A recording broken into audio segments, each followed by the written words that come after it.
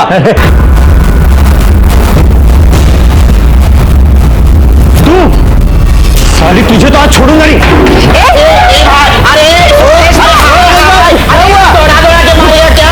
हाय भैया।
बॉडी को सूटकेस में रख डंप किया गया है। एक कूड़ा बीनने वाले ने देखा और हमें इन्फॉर्म किया। सर देखने से तो आदमी लगता है, लेकिन इसने साड़ी पहन रखी है।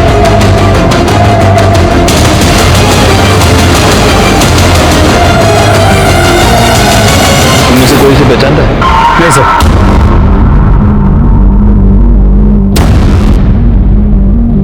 हो सकता है ये कोई आदमी हो या फिर कोई किन्नर। सवाल ये है कि इसे इस तरह से मारकर यहाँ पर डंप किसने किया है? और अगर ये आदमी है तो इसने ऐसा हुलिया क्यों बना के रखा है? अगर ये किन्नर है तो ये हो सकता है कि आपस में कोई लड़ाई हो गई हो और उसी में उसकी जान चली गई हो। ये लोग प्रोस्टिट्यूशन में भी इन्वॉल्व होते हैं। हो सकता है उसी चक्कर में किसी ने मार दिया। देखो फूल देख रहे हो? लगता है मरने से पहले इसने कोई पूजा वूजा की है। आसपास कुछ मिला मर्डर वेपन वगैरह? नहीं सर। गायकवाड़ तुम एक काम करो, यहाँ आसपास के जितने भी पुलिस स्टेशन हैं वहाँ ये पता करो कि किसी आदमी या किन्नर की कोई मिसिंग रिपोर्ट फाइल हुई है क्या। सर इसे इस तरह मारकर सूटकेस में यहाँ पर कोई डंप क्यों करेगा?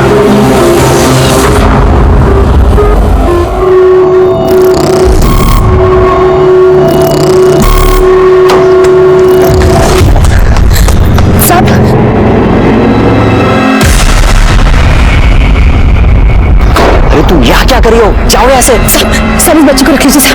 तुम्हारा दिमाग खराब है? हाँ निकलो ऐसे। साहब ये आपकी बच्ची है, मैं इसे नहीं रख सकती। ये क्या बोल रही है तुम? कौन सी बच्ची? काहे की बच्ची? तुम यहाँ से निकलो, अगर किसी ने देख लिया ना तो प्रॉब्लम हो जाएगी। चलो जाओ ऐसे। जाओ। अगर दोबारा आएगा तो देख लेना। साहब मेरी बात तो सुनिए। साहब मेरी बात तो सुनिए।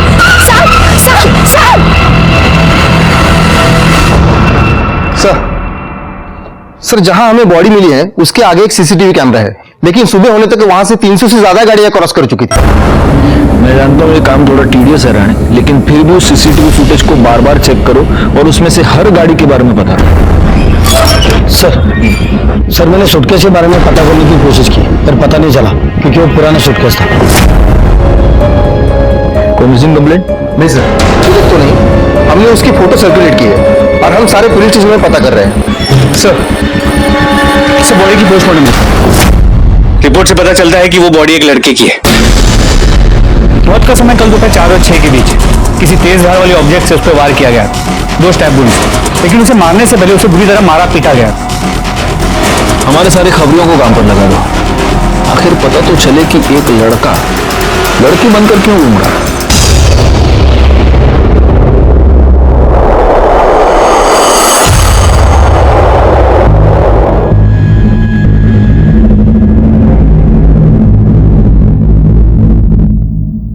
खूब पढ़ाई करो, खूब खुश रहो।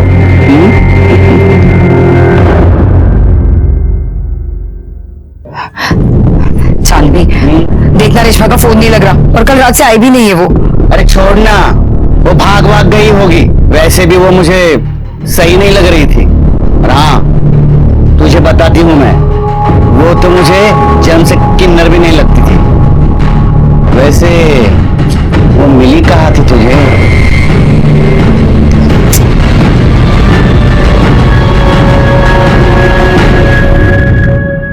सर, ये आपसे मिलना चाहती हूँ। बैठिए। साहब, वो परसों से मेरी दोस्त रेशमा लापता है और उसी दिन से उसका फोन भी बंद आ रहा है। रेशमा की कोई फोटो है आपके पास? है ना साहब? साहब,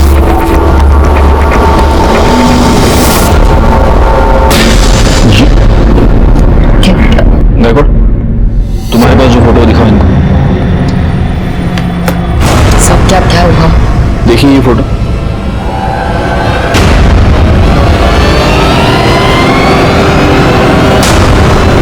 हमें कल ये लाश तालाब के पास मिली है।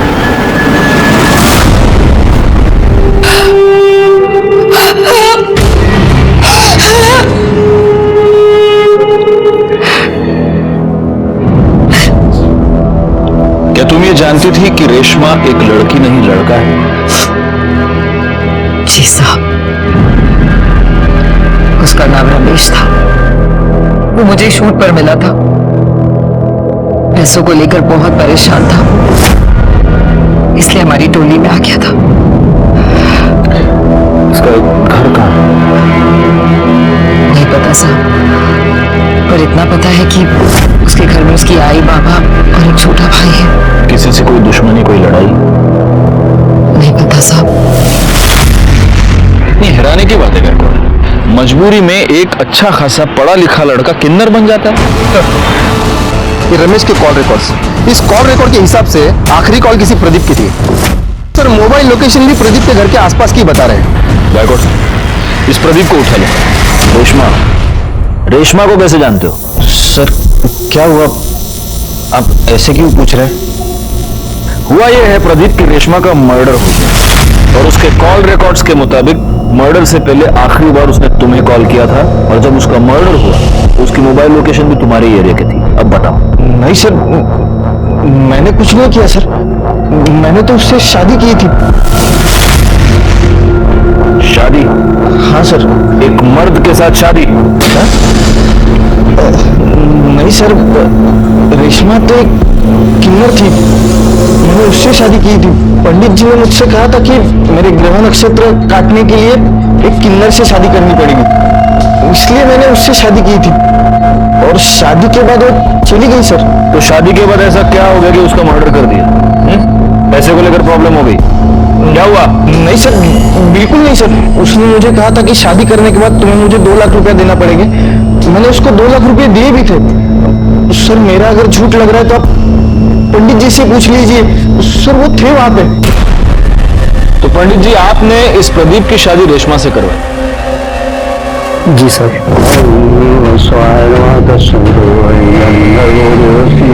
शादी की विधि संपन्न होते ही मैं भी वहां से चला गया और रेशमा भी मेरे पीछे पीछे चली गई थी। हाँ सर, वो रेशमा मेरे घर से निकल गई थी सर, फिर मुझे पता नहीं वो कहाँ चली गई। उसके मोबाइल लोकेशन के मुताबिक काफी देर तक वो तुम्हारे एरिया में ही थी? पता नहीं सर। सच बोल, कहीं ऐसा तो नहीं कि तेरा उसके साथ किसी बात से झगड़ा हो गया और तूने उसका मर्डर कर दिया? नहीं सर, सर मैं क्यों झगड़ा करूं उसके साथ? सर वो लोग तो ऐसे ही छोटी छोटी बात पे आपस में लड़ते झगड़ते रहते थे। सर एक बार तो मेरे रेस्टोरेंट में ही मेरे कस्टमर के साथ उनका झगड़ा हुआ था सर। विपुल भाई नाम है उनका। सर सच कह रहा हूँ सर, वो विपुल भाई ने भी एक बार मारा था रेशमा को। तेरे रेस्टोरेंट में सीसीटीवी कैमरा है? जी हाँ सर। राणे, चला घेऊन जा और उस दिन का सारा सीसीटीवी फुटेज निकालो। सर चलो। और पंडित जी, इसके बाद अगर ऐसे ऊट पटांग उपाय किसी को बताए तो अंधविश्वास फैलाने के जुर्म में उठा के अंदर डाल दो। जाइए। आइए, तेरे पास गाड़ी है? हाँ सर है। जा। Thank you sir.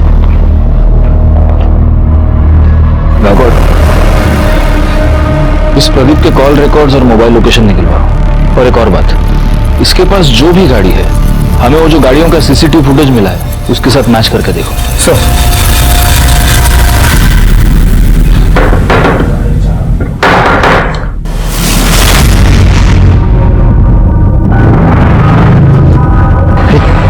क्या करी हो?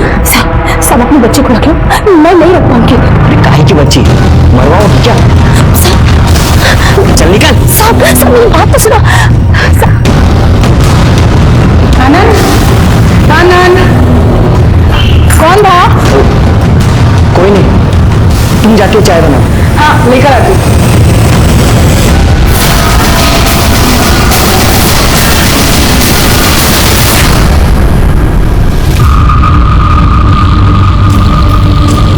ये चांद, रेशमा और नाज, इनका आपस में रिश्ता कैसा? अरे क्या साहब, इनका तो हमेशा ही कुछ ना कुछ लगा रहता है।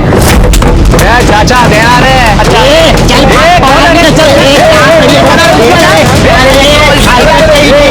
हल्का किसको बोल रहे हैं? तू अपना काम करना। मर्द होकर या तालियां बजाता है।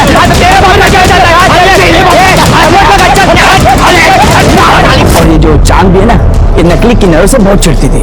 और रेशमा और नाज ये भी आपस में लड़ते थे। अरे काहे का झगड़ा साहब, इनके तो बीच चुम्मा चाटी लगी रहती, मैं खुद कई बार देखी। चांद भी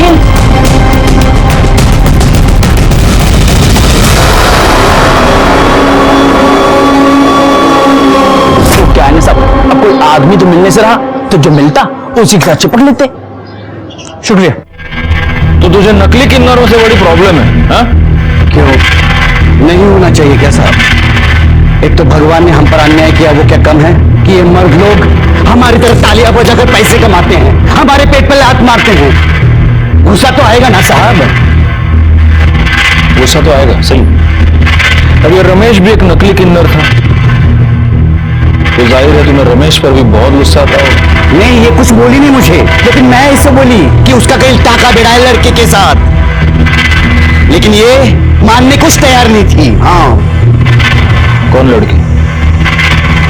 वो सब क्या बोलूं आपको मैं।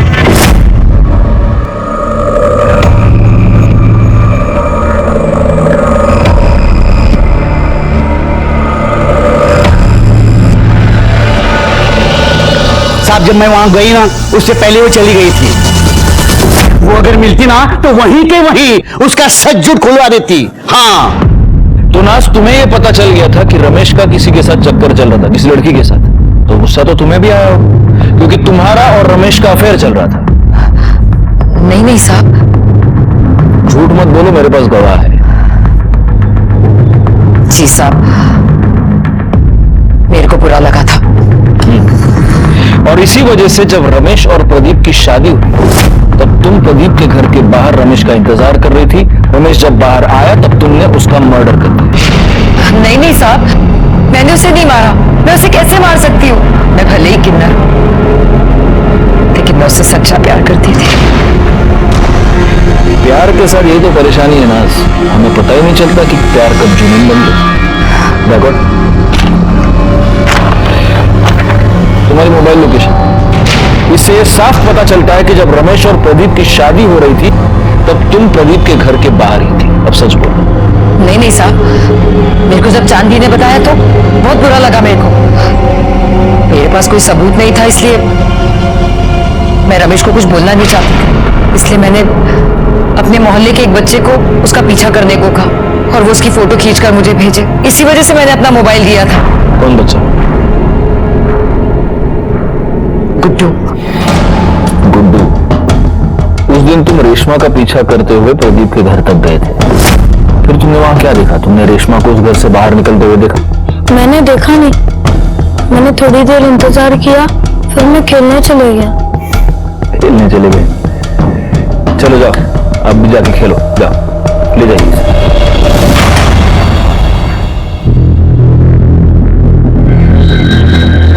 या तो नाज ने इस बच्चे को सचमुच अपना मोबाइल दिया था, या फिर वो इस बच्चे से झूठ बोलवा रही है। सर, प्रदीप की कार का नंबर उस दिन वहां जितनी भी कार्स थी उनसे मैच नहीं कर रहा, और फिर उसका मोबाइल लोकेशन उस एरिया का नहीं है। मैंने उस रेस्टोरेंट की सीसीटीवी फुटेज मंगवाई थी, वो आ गई? जी सर। हाँ, तो विपुल तो रमेश को कैसे जानता है? साहब मैं कोई रमेश को नहीं जानता। अरे सॉरी, भूल गया, रमेश नहीं है, रेशमा, वो किन्नर, उसके साथ क्या लफड़ा था? साहब मैं पढ़ा लिखा इंसान हूँ साहब, मेरा भला किन्नरों से क्या लेना देना। अच्छा, देखो विपुल, ये क्या है? रेस्टोरेंट में उसको मारने के लिए तो उसके पीछे दौड़ रहा है, ये क्या? साहब रेशमा मेरे घर के आगे पीछे चक्कर लगा रही थी। अच्छा, मुझे ऐसा लगा कि वो मेरा बच्चा चुराना चाहती है, तभी तभी गुस्से में आकर मारा था साहब। अब गुस्से में आकर करड़े तुझे बहुत मारने वाले हैं, क्योंकि तू झूठ बोल रहा है। ये तेरी बीवी कोयल के और रमेश के कॉल रिकॉर्ड्स, इससे साफ पता चलता है कि इन दोनों के बीच में काफी बातचीत होती थी। उनके मोबाइल लोकेशन से एक इंटरेस्टिंग बात पता चलती है कि ये दोनों आपस में कई बार मिल भी चुके थे, और उससे भी ज्यादा इंटरेस्टिंग बात यह है कि जब ये दोनों मिलते थे तब तू भी उनके आसपास ही होता है। तेरी मोबाइल लोकेशन भी यही बता रही है। अब सच बोल, वो तो बहुत मार खाएगा। सब बता दो। साहब मैंने कोयल को रेशमा के साथ देखा था तो मुझे शक हो गया। अब मुझे लगा कि ये जरूर कुछ अलग चक्कर है।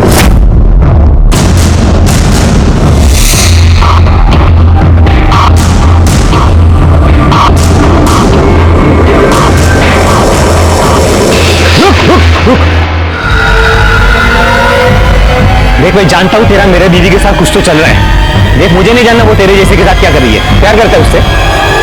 बोलना प्यार करता है उससे? बोल। हाँ तो लेके जा। हाँ लेके जा उसको, मेरे को नहीं चाहिए वो। देख 3 लाख रुपए दे तो लेके जा, समझा? अब मुझे लगा कि वो पैसा लेकर आएगा, लेकिन बाद में पता चला कि वो मर गया। मर नहीं गया, तूने उसे मार दिया। तू बहुत दिनों से उसके पीछे पड़ा था। जब वो 2 लाख रुपए लेकर तेरे पास आया, तूने पैसे लिए, तूने उसको मार दिया और तूने उसकी बॉडी तालाब के पास डंप कर दी। नहीं साहब मैंने कुछ नहीं किया साहब, मैंने नहीं मारा उसको। जब तक ये सच नहीं बोलता इसको फोड़ते रहो। साहब मैंने कुछ इसकी मोबाइल लोकेशन रिकॉर्ड के मुताबिक ये कभी उस एरिया में नहीं गया जहां में रमेश की लाश मिली थी। तो क्या हुआ? हो सकता है कि मर्डर के वक्त अपना फोन घर पे छोड़ के गया। इस कोयल को बोला। मैं खाना बनाऊंगी है ना। अरे बाप रे बाप।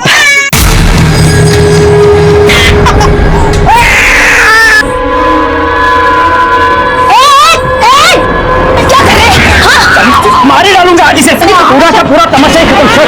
छोड़ मेरी बेटी को। तेरी बेटी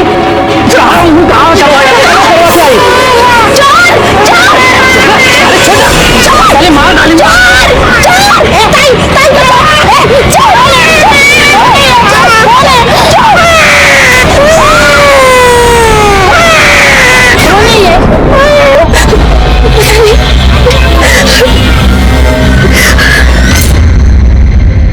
तुम रेशमा को कैसे जानती हो? सर रेशमा नहीं रमेश, शादी से पहले से ही मैं उसे प्यार करते थे। सुन एक बार मेरी बात सुन। मेरी बात तो सुन, मैं तुझे समझा रहा हूँ। क्या सुनूं? बाबा मेरी शादी करवा रहे हैं। प्लीज कोयल, मुझे थोड़ा टाइम दे दे। देख मेरा एक रोल फाइनल होने वाला है। मैं कब से सुन रही हूँ। मैं बाबा को अब और नहीं रोक सकती। सर फिर मेरी शादी हो गई, लेकिन फिर वो मुझे दिखा जब मेरा बेटा हुआ था। सर मैं आपको बता नहीं सकती कि उसे वैसे वहां देखकर मुझ पे क्या गुजरी थी। सर वो मेरे पीछे पड़ गया था। वो चाहता था कि मैं सब कुछ छोड़कर उसके साथ चलूं। मैं तुझसे बहुत प्यार करता हूँ, नहीं रह सकता तेरे बिना। देख मैं सब कुछ छोड़ दूंगा, बस तू एक बार आकर दे। तो कहीं ऐसा तो नहीं कोयल कि रमेश ने तुम्हें इतना परेशान किया कि तंग आकर तुमने उसे मार डाला या फिर मरवा दिया? नहीं सर, मैं उसे अब भी प्यार करती हूँ। और अपने पति से? चलो छोड़ो। या फिर एक पॉसिबिलिटी ये भी है कि तुम्हारे पति को, विपुल को, तुम्हारे और रमेश के बारे में पता चल गया और गुस्से में आकर विपुल ने उसको मार दिया। नहीं सर, मैं अपने बच्चे की कसम खाती हूँ। रमेश के घर वालों के बारे में जानती हो?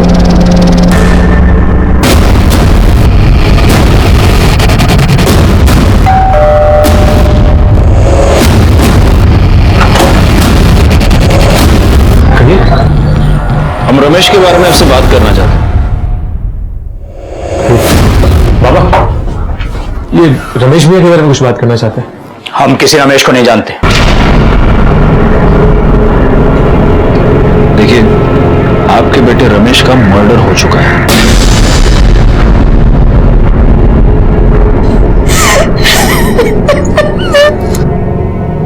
हाँ तो जो इतना घटिया काम करेगा उसके साथ ये सब तो होना ही था ना। नाक कटा के रख दी थी उसने समाज में हमारी। साड़ी पहन के औरतों की तरह नाचता था वो। बाबा बाबा बाबा मेरी बात तो सुनिए बाबा। ये है तू? अरे मैंने तो बेटा पैदा किया था, ये कैसे बन गया तू? देखिए मेरी बात तो सुनिए।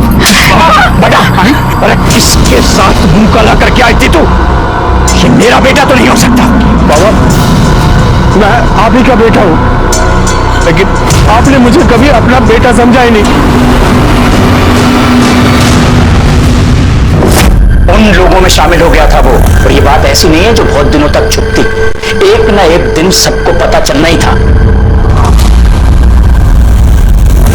कहीं ऐसा तो नहीं कि इसी बेइज्जती के डर से आप ही ने उसका मर्डर कर दिया? भाई शपथ, कई बार लगा कि अपने हाथों से उसकी जान ले लूं, फिर लगा कि उसे मारकर खुद को सजा क्यों दूं, सिर्फ इसलिए बच गया वो। भैया बहुत अच्छे थे, उन्हें ना बड़ा हीरो बनना था, लेकिन उनके सपनों ने उनकी जान ले ली। एक आदमी को किन्नर बनने पर मजबूर कर दिया। बैकवर्ड, इन सबके कॉल डिटेल्स निकालो।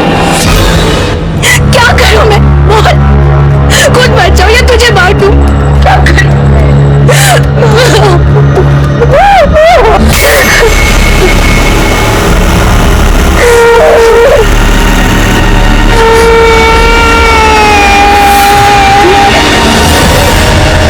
आशा, ए आशा, अरे बाहर पोलियो का टीका देने आए, रानी को लेके आना।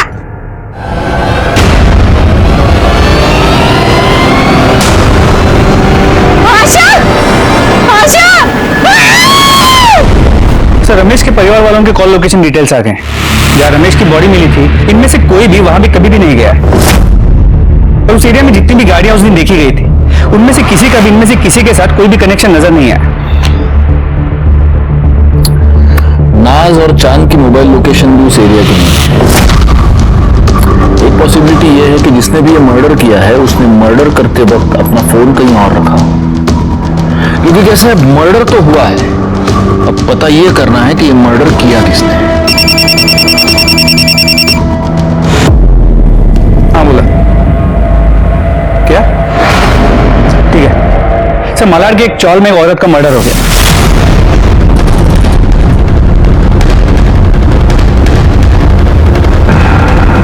हटिए, चला चला आगे, चला आगे जा, चलो भैया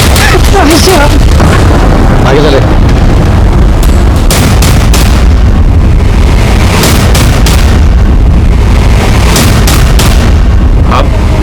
साहब मैं सुबह को इधर आई तो ये मरी पड़ी थी।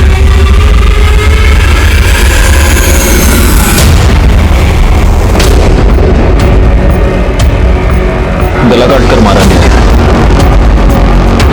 और गले का सारा खून सूख गया है, तो हो सकता है कि ये मर्डर कल रात को हुआ। रात को आपने किसी को यहाँ पे आते जाते देखा था? नहीं साहब। क्या नाम क्या है इसका? आशा अपनी बच्ची के साथ यहाँ रहती थी साहब। बच्ची? तो बच्ची कहाँ है? बच्ची नहीं थी इधर, लेकिन मुझे लगता है ना इसका पति शंकर ने इसको मारा होगा। वो इधर आया था, 3 साल से उसको हम लोग देखा भी नहीं। आशा पहले दूसरे चाली में रहती थी जिधर मैं रहती थी। मैं इधर आई तो इधर रहने को आई। इसकी बच्ची की उम्र क्या है? 8-9 महीने। इसका ये पति शंकर, ये कहाँ मिलेगा? होएगा उधर ही पुरानी चाली में।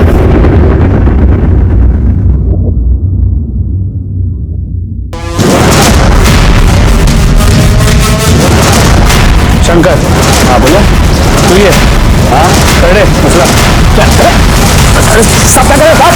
सब कुछ नहीं किया मैंने। सब कुछ नहीं किया। अरे साहब करड़े थांबा थांबा। इसका रिकॉर्ड 3 साल से दिल्ली जेल में बंद था चोरी के लिए, अभी अभी रिहा हुआ है। साहब जेल का खाना बहुत पसंद है तेरे को, इसलिए वापस वहां की बुकिंग करवा रहा है तू? हाँ साहब मैंने उसको नहीं मारा साहब। आपको तो पता है ना मैं 3 साल साहब जेल में था। फिर ये बच्चा कहाँ से आ गया साहब? गुस्सा तो आएगा ही ना साहब, ऊपर से वो छोड़ के भी चली गई साहब। फिर मैं मंदिर गया, एक दिन देखा तो वो वहां पे वो झाड़ू पोछा कर रही थी। किसका बाप लेके घूम रही है? तू बता, तू कहाँ था 3 साल तक? मेरा छोड़, मैं जहन रूम में था। तू ये पता है पहले बच्चा कहाँ से आया? तू मुझे छोड़कर चला गया। मेरे पास खाने के लिए पैसे नहीं थे, पैसे के लिए मैंने बच्चा पैदा किया। इसके माँ बाप कोई क्यों है? मैंने सिर्फ पैदा किया इसे। साली झूठ बोलती है। इसके बाप के साथ सोई रहेगी तभी तो ये पैदा हुई ना। डॉक्टर किरण करके दी मेरे को ये बच्चा। ये कुछ भी बोलेगी मैं सुन लेगा। अब तो ना तू बचेगी ना तेरी ये बेटी। मेरे तरफ छोड़। रुक साले, भाग निकाल रुक। पता नहीं साहब वो कहाँ भाग गई। मैंने उसका बहुत पीछा किया।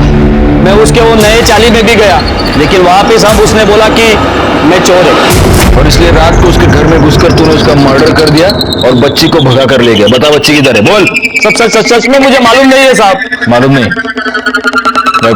डॉक्टर किरण को बोलो आणि करडे खरं बोलत नाही तोपर्यंत फोडून टाकायला। साहब तुमने किया।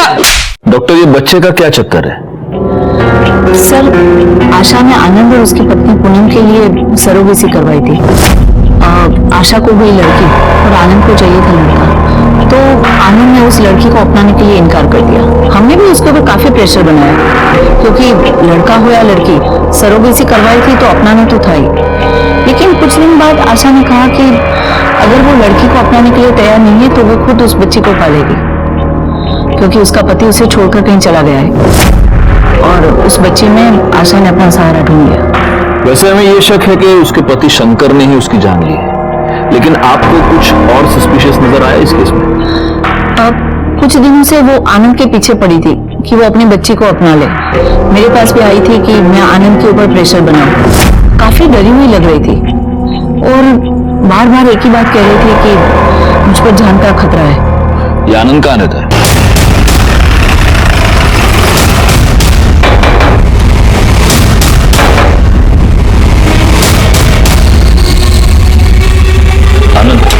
सर, आप आशा को जानते हैं? इससे पहले कि आप ना कह दें, मैं आपको एक बात बता दूं, हम डॉक्टर किरण से मिलकर ही यहां पर आए हैं। जी सर, जानता। आशा का मर्डर हो चुका है। डॉक्टर किरण ने हमें यह बताया कि आशा पिछले कई दिनों से आपके पीछे पड़ी थी कि आप अपने बच्चे को अपना लें। कहीं ऐसा तो नहीं कि इससे परेशान होकर आपने आशा को मार दिया? सर, ये क्या बात कर रहे सर आप? आनंद कौन है?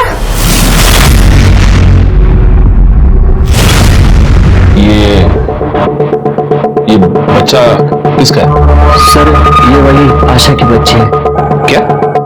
हाँ सर, इन्होंने तो कई बार मना कर दिया था बेटी के लिए, उसके बाद तो हम बच्चा नहीं कर पाए। मैं कई बार गई थी आशा के पास इस बच्ची को देखने के लिए। भले ही सर मैंने इसको जन्म ना दिया हो, लेकिन ये है तो मेरी बेटी सर। लेकिन ये बच्ची आपके पास आई कहां से? वो सर कल रात को मैं आशा के घर गई थी।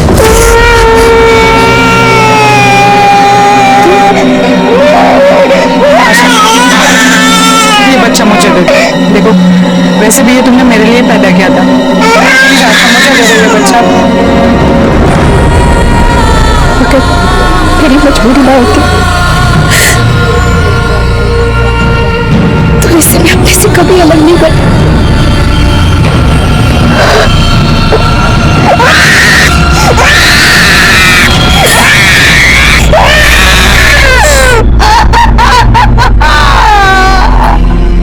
इसका मतलब हो सकता है कि आपके वहां से जाने के बाद वहां पर कोई और आया। हो सकता है सर कोई आया होगा। तुम तो ये बेटी चाहते नहीं थे, फिर अचानक से मन कैसे बदल लिया तुमने? क्या करता सर, ये जिद पे अड़ी थी। कहीं ऐसा तो नहीं कि बीवी की जिद के आगे झुककर तुमने बच्ची को तो अपना लिया, लेकिन फिर गुस्से में आकर तुमने आशा का मर्डर कर दिया? सर नहीं सर, मैंने उसका मर्डर नहीं किया सर। इसको ले चलो साथ में और इसकी सारी डिटेल्स भी निकालो। सर नहीं नहीं सर, नहीं सर, सुनिए सर, कहाँ लेके जा रहे हैं सर? सर, आशा की पोस्टमार्टम रिपोर्ट, उसे चाकू से मारा गया और इसके कॉल रिकॉर्ड्स। सर, इसके अलावा पूनम के कॉल डिटेल से पता चला है कि आशा की मर्डर वाली रात उसकी मोबाइल की लोकेशन आशा के घर के पास की थी, लेकिन उसके पति आनंद की मोबाइल की लोकेशन वहां की नहीं थी। हो सकता है इस आनंद ने बड़े प्लानिंग के साथ आशा का मर्डर किया हो और इसलिए वो मर्डर करते समय अपना मोबाइल अपने घर पे ही छोड़ के गया था।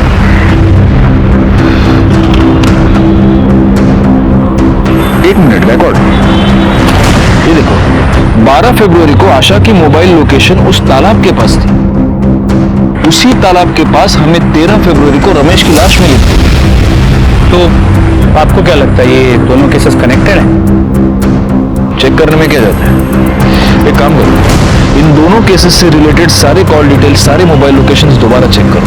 हो सकता है इन दोनों में कोई कनेक्शन हमें मिल जाए।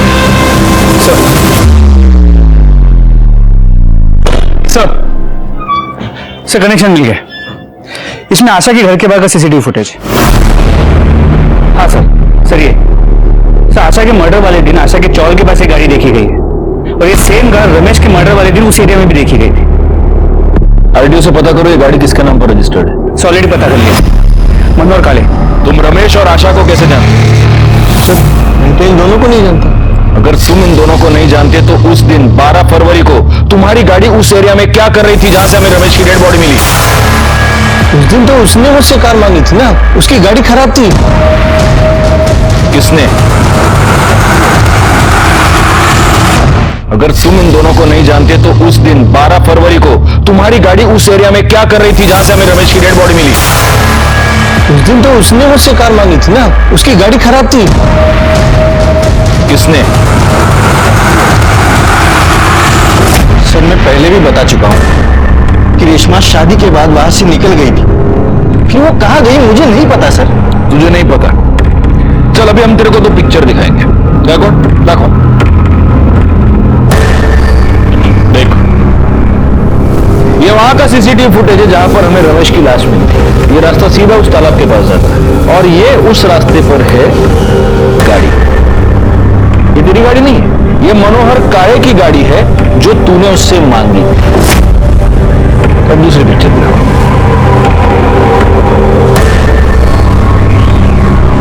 देख ये आशा के चौल, मेरे को नहीं इधर देख, आशा के चौल के बाहर की सीसीटीवी फुटेज। यहां पर भी तेरी गाड़ी मौजूद है। तेरी मतलब मनोहर काळे की गाड़ी जो तूने उससे मांगी थी। जहां पर हमें रमेश की डेड बॉडी मिली वहां पर भी ये गाड़ी, आशा के चौल के बाहर भी ये गाड़ी, और उसके बाद आशा की भी मौत हो गई। अब बोल। नहीं सर ये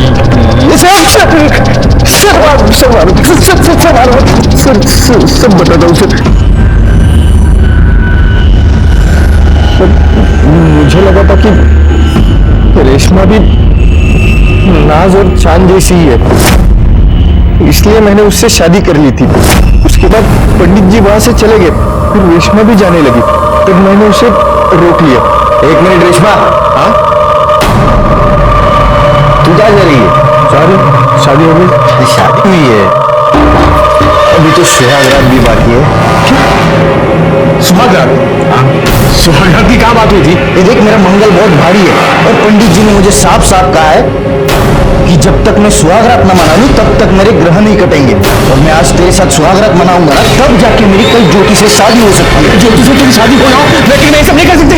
एक पागल है क्या? 2 लाख रुपए करो मुंह देखने के लिए क्या लेने? छोड़, हाँ छोड़, क्या कर रहे हो? ये देख मेरी रस्म पूरी होनी चाहिए। सब तो आदमी है। हाँ तो फिर इसलिए तो बोलो नहीं हो सकता है सब। तेरी बहन मेरी ज्योति के साथ शादी नहीं हो सकती है। क्या समझी तू? सब खराब कर दिया तूने मेरा। पंडित जी ने मुझसे पहले ही कहा था कि अगर तुम्हारी किन्नर से शादी नहीं हुई तो दूसरे दिन तुम्हारी ज्योति से शादी नहीं हो सकती। जब मुझे पता चला कि वो किन्नर नहीं है तो मुझे बहुत गुस्सा आया और सर मैं ज्योति से बहुत प्यार करता था, इसके लिए सर मैंने मार दिया। तूने आशा को क्यों मारा? उसने मुझे रेशमा की लाश फेंकते हुए देखा था।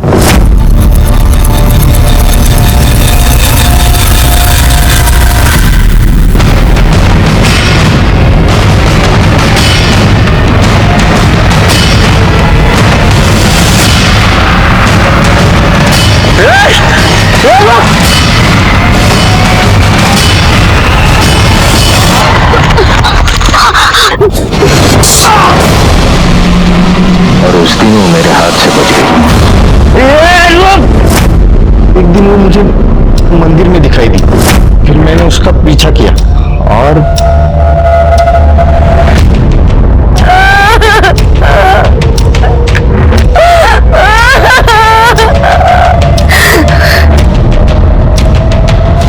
अपने अंधविश्वास की वजह से तूने 2 लोगों की जान ले ली।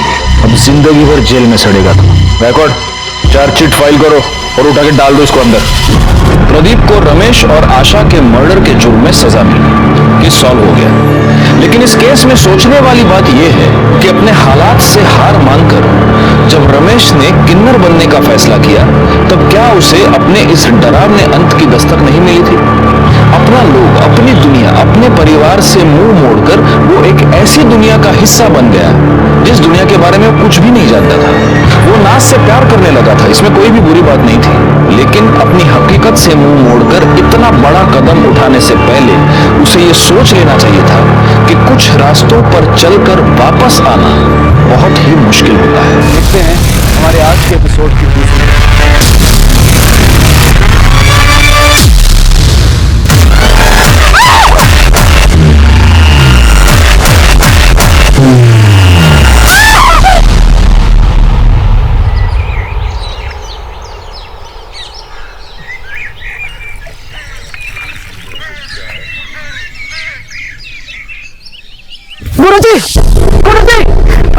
गुरुजी अनर्थ हो गया। प्रबोधिनी अनशन पर बैठी है।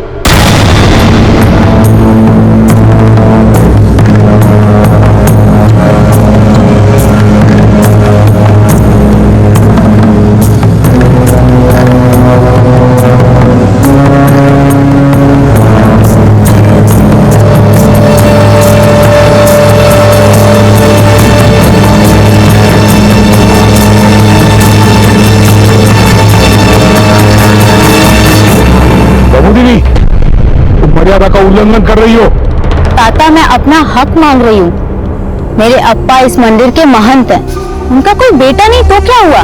मैंने लड़की होते हुए महंत के सारे विधि विधान सीखे हैं। स्त्री कितनी भी ज्ञानी हो, वो मंदिर की महंत नहीं बन सकती। ताता, आज के युग की स्त्री जो चाहे वो कर सकती है, और जो अब तक नहीं हुआ वो मैं करूंगी। प्रबोधिनी,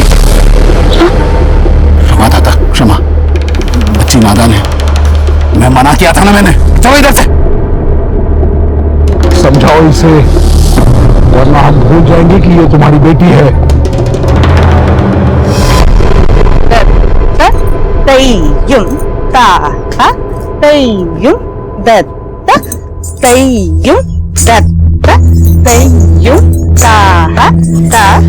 अक्का कुछ खा लो ना, अब टेंशन का कोई फायदा नहीं है।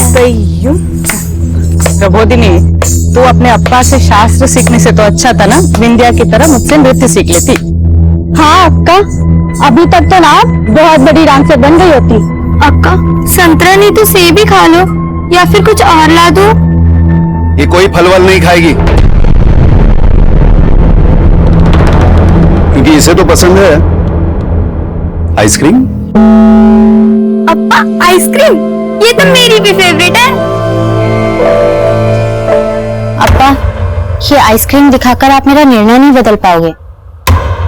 आपको तय करना ही होगा। मेघनाथ नहीं, मैं महंत बनूंगी। अप्पा, आप चाहे तो शास्त्रार्थ करा ले, मैं उनसे ज्यादा क्या नहीं हूँ। बैठो। देखो, ज्ञानी कभी अपने ज्ञान का बखान नहीं करता। जब तुम्हारे ज्ञान में विस्तार होगा तब तुम्हें समझ आएगा कि ज्ञान पाने का लक्ष्य, उसका उद्देश्य कोई पद या उपाधि पाना नहीं होता। अब इसे ही तय करने दो कि इसे अनशन पर बैठना है या फिर हमारे साथ बैठकर आइसक्रीम खाना। अप्पा, अक्का जब तक मानेगी ना तब तक तो आइसक्रीम पिघल भी जाएगी। ये बात तो सच है। तो हम शुरू करें? अप्पा मेरे लिए आइसक्रीम लाए हैं, तो मैं ही शुरू करूंगी।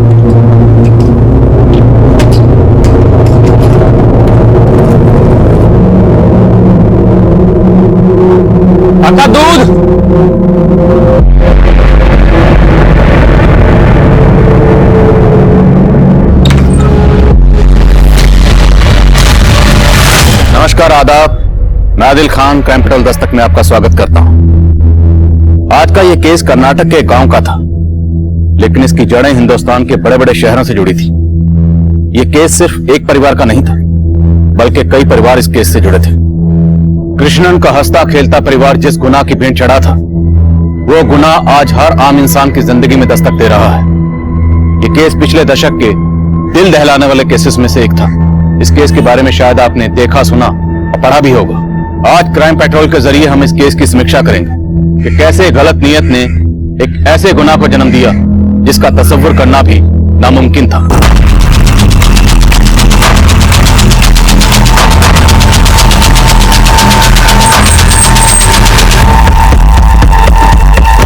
पीछे हो जाइए।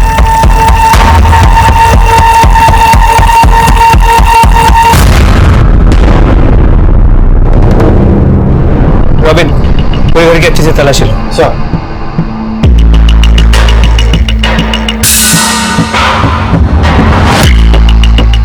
कृष्णन हमारे कावेरी मंदिर के महंत थे। सुबह मंगलाचरण के आरती के लिए भी वो नहीं रहे थे, इसलिए हम यहाँ आ ही रहे थे तो कृष्णन के बारे में पता चला। कृष्णन के परिवार में कौन कौन है? इनकी बीवी और 3 बेटियां हैं। बीवी और 2 बड़ी बेटियों का फोन नहीं लग रहा और छोटी बेटी के पास फोन नहीं है। साहब, मुझे तो लगता है ये षड्यंत्र है। कृष्ण आत्महत्या कर ही नहीं सकता। आप कह रहे हैं कि कृष्णन आत्महत्या नहीं कर सकते, फिर उनका पूरा परिवार भी गया। चक्कर क्या है? सब परसों शाम से उनके परिवार को वहां कोई नहीं दिखा। कल मैंने इस बारे में मानती से भी बात किया था। नमस्कार मानव जी। नमस्कार। 2 दिन से बच्चे दिखाई नहीं दे रहे, हमारे यहाँ खेलने भी नहीं आए वो। वो बच्चे जो हैं वो मंदोदरी के साथ मामा के यहाँ गए हुए हैं। आएंगे तो भेज दूंगा खेलने के लिए। नमस्कार। इन बच्चों का मामा रहता कहाँ है? बेतावना गांव में। नंदन नाम है उनका, मेरे पास नंबर है उनका। भरते नहीं। हेलो, नंदन बोल रहे हैं, कृष्णन महंत के साले। जी बोल रहा हूँ, पीआई मुरुगन। आपके जीजा कृष्णन की लाश मिली है उन्हीं के घर पे। क्या? पर हमें ये बताया गया है कि उनकी बीवी और 3 बच्चे आपके घर आए हुए हैं। नहीं, वो तो महीनों से यहाँ पर नहीं आए। क्या? अगर वहां नहीं है तो फिर गए कहाँ? मुझे मालूम नहीं, मानसी से सारे ने ऐसे क्यों बोला? मुझे पक्का याद है, मानसी से मुझे बोला था कि उनका बीबी ने बच्चों को लेकर उसका मामा जी का घर पे गए थे। आप बोल रहे हैं कि परसों शाम से कृष्णन घर में अकेले थे, तो इन 2 दिनों में आप लोगों ने कुछ ऐसा देखा जो अजीब लग रहा हो? साहब, परसों गुरुजी की बीवी मंदिर में आई थी। उनको देख के कुछ ठीक नहीं लग रहा था।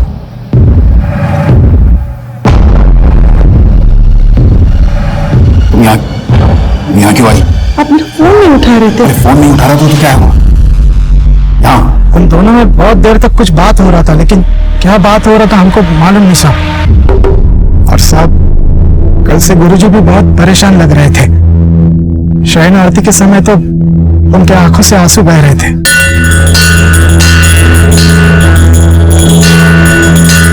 तभी लगा कि गुरुजी प्रभु की भक्ति में भाव विभोर हो रहे हैं।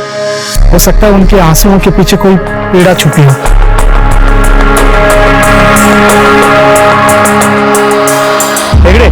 गांव के बाकी लोगों से बात करो। देखो, इस परिवार का गांव में किसी के साथ कोई प्रॉब्लम वगैरह था? सर, ये प्रेस कहाँ से? सर, मैंने अपडेट नहीं किया था। सर, कावेरी मंदिर के महंत की मौत बहुत संदिग्ध हालात में हुई है, तो हम जानना चाहते हैं, जैसे उनका पूरा परिवार गायब है, तो क्या ये आत्महत्या है या फिर कोई साजिश है? एक मिनट। देखिए, उनके पूरे परिवार को हम खोजने की कोशिश कर रहे हैं, और इन्वेस्टिगेशन के बाद ही पता चलेगा कि ये सुसाइड है या इसके पीछे कोई षड्यंत्र। तो आप हमें हमारा काम करने दीजिए और इस बात को भड़काइए मत, प्लीज। सर, एक सवाल और सर। प्लीज। सर, कब तक जानकारी मिल पाएगी सर इसके? कृष्णन उडुपी जिले की एक जानी मानी हस्ती थी और मीडिया ने इस केस को इतना बड़ा बना दिया था, इसलिए केस मेरी अगुवाई में तुरंत ब्यूरो ऑफ इन्वेस्टिगेशन को सौंप दिया गया। मेरे लिए सबसे बड़ा चैलेंज ये पता लगाना था कि कृष्णन के परिवार के गायब होने के पीछे क्या वजह थी। कृष्णन के पड़ोसी का कहना था कि वो सब कृष्णन के साले नंदन के यहाँ गए थे, पर क्या सच यही था? मंदोदरी अक्का और मेरी भांजिया मेरे इधर आया ही नहीं सर, तो फिर ये कृष्णन जीजा जी अपने पड़ोसी को क्यों बोलेंगे कि वो मेरे इधर आया करके? उनका पड़ोसी को नहीं झूठ बोल रहा? पक्का सर झूठ बोल रहा हूँ। क्यों झूठ बोलेगा? उसका फैमिली से क्या इशू? सर, इसके बारे में हमको नहीं मालूम सर, लेकिन प्लीज सर मंदोदरी अक्का और मेरी भांजियों का पता लगाइए, वो जरूर मुसीबत में होगा सर। लेकिन इतना सब कुछ हो गया और आपको अंदाजा तक नहीं है कि इस सब के पीछे वजह क्या हो सकती है? सर कई टाइम से मिला ही नहीं सर। आखिरी बार 1.5 महीने पहले मंदोदरी अक्का सुमति को लेकर मेरे इधर आए थे, 2 लाख रुपए मांग रहे थे। अक्का बोली कृष्णन जीजा जी को किसका उधारी चुकता करने का। किससे उधार लिया था कृष्णा ने? सर ये तो नहीं पता, लेकिन सर इस वजह से अक्का बहुत परेशान लग रहे थे।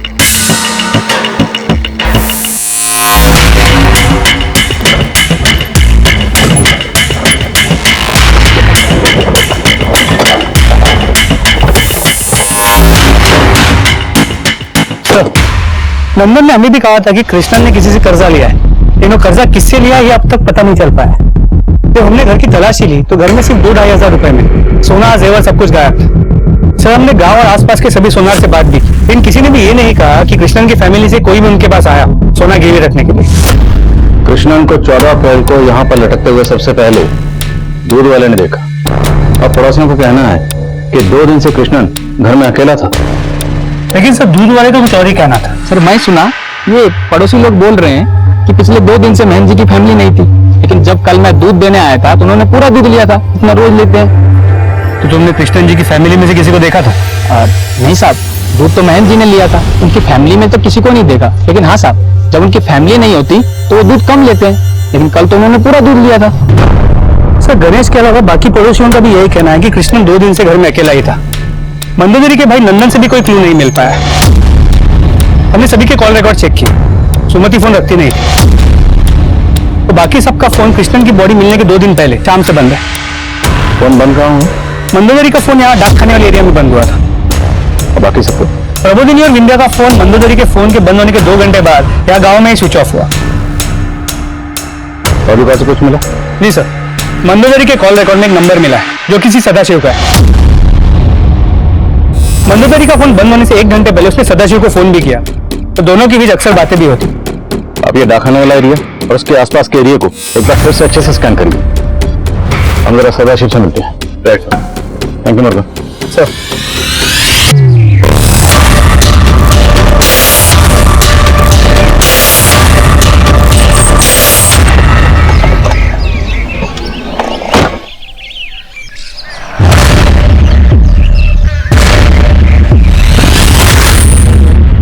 सदाशिव? जी हाँ सर, कामाक्षी मेरी बेटी मंदोदरी की छोटी बेटियों के साथ स्कूल में पढ़ती थी और मंदोदरी के घर जाकर भारतनाट्यम सीखती थी। इसीलिए मंदोदरी के साथ फोन पर कभी कभी मेरी बातें हो जाती थी। कभी कभी नहीं, काफी बातें होती थी आपकी। और शायद कृष्णन को आपका इस तरह फोन पे बात करना पसंद नहीं था। ऐसा कुछ नहीं है सर। तो क्या वजह हो सकती है? कृष्णन ने सुसाइड क्यों किया? मंदोदरी और उसकी तीनों बेटियां कहाँ गायब है? सर इन सब से तो मैं खुद ही हैरान हूँ, पर ऐसा कुछ नहीं है जैसा आप सोच रहे हो।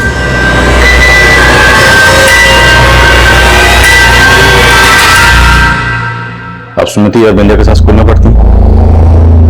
उनकी मां मंदोदरी से भरतनाट्यम सीखने उनके घर जाती हैं? हाँ। हर रोज जाती होंगी? नहीं अंकल, 2 महीने से आंटी ने डांस क्लास लेना बंद कर दिया था। बंद कर दी? क्यों? फोन का 40 था, 40 दिन का उपवास। अक्का अक्का मुझे गोला खाना। सुमति, अभी हम 40 में हैं, अभी 30 दिन और है उपवास में, अपनी इंद्रियों पे काबू रखो। चलो। पर अंकल, 1 हफ्ते पहले ही विंध्या और सुमति ने स्कूल आना बंद कर दिया था। Sir 1 minute. सर डाकखाने वाले एरिया में जहां पर मंदोदरी का फोन बंद हुआ था वहां पर एक लाश मिली है।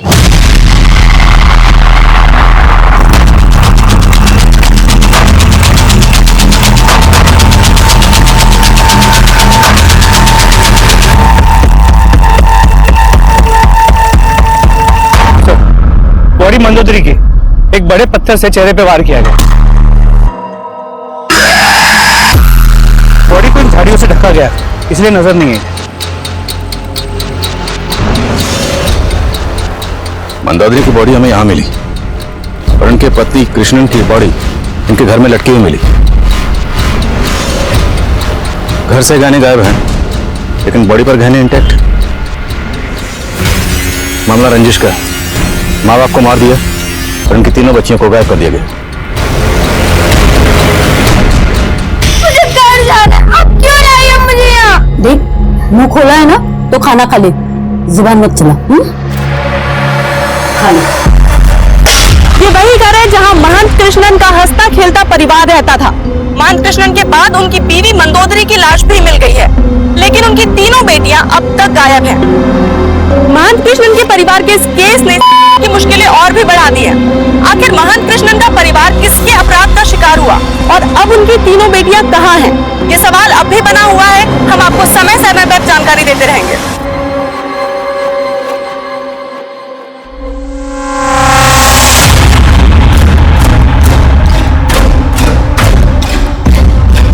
Sir, comment. सर, मैंने मंदोदरी का बैंक स्टेटमेंट चेक किया। 2 महीने पहले मंदोदरी ने बैंक में अपने गहने गिरवी रख के 2 लाख रुपए का लोन उठाया था और उसी दौरान उसने अपने भाई से भी 2 लाख रुपए मांगे थे। सदाशिव की बेटी कामाक्षी ने बताया कि 2 महीने पहले ही मंदोदरी ने भरतनाट्यम क्लासेस लेना बंद कर दी थी और अब इसकी तीनों बेटियां गायब हैं। और मामला इसकी बेटियों के अफेयर का एंगल भी हो सकता है या फिर खुद मंदोदरी का अफेयर। मंदोदरी का अफेयर? सदाशिव और मंदोदरी में फोन पर अक्सर बात होती थी। इन दोनों के अफेयर का एंगल हो सकता है। सर, एक एंगल और है। किशन की मौत के बाद मेघनाथ को मंदिर का महल बनाने की बात चल रही है, जबकि किशन की बड़ी बेटी प्रबोधनी भी महल बनना चाहती थी और इसके लिए उसने अनशन भी किया था। सर, यह बात 2 महीने पुरानी है और किशन की मौत से सिर्फ मेघनाथ को फायदा हुआ है।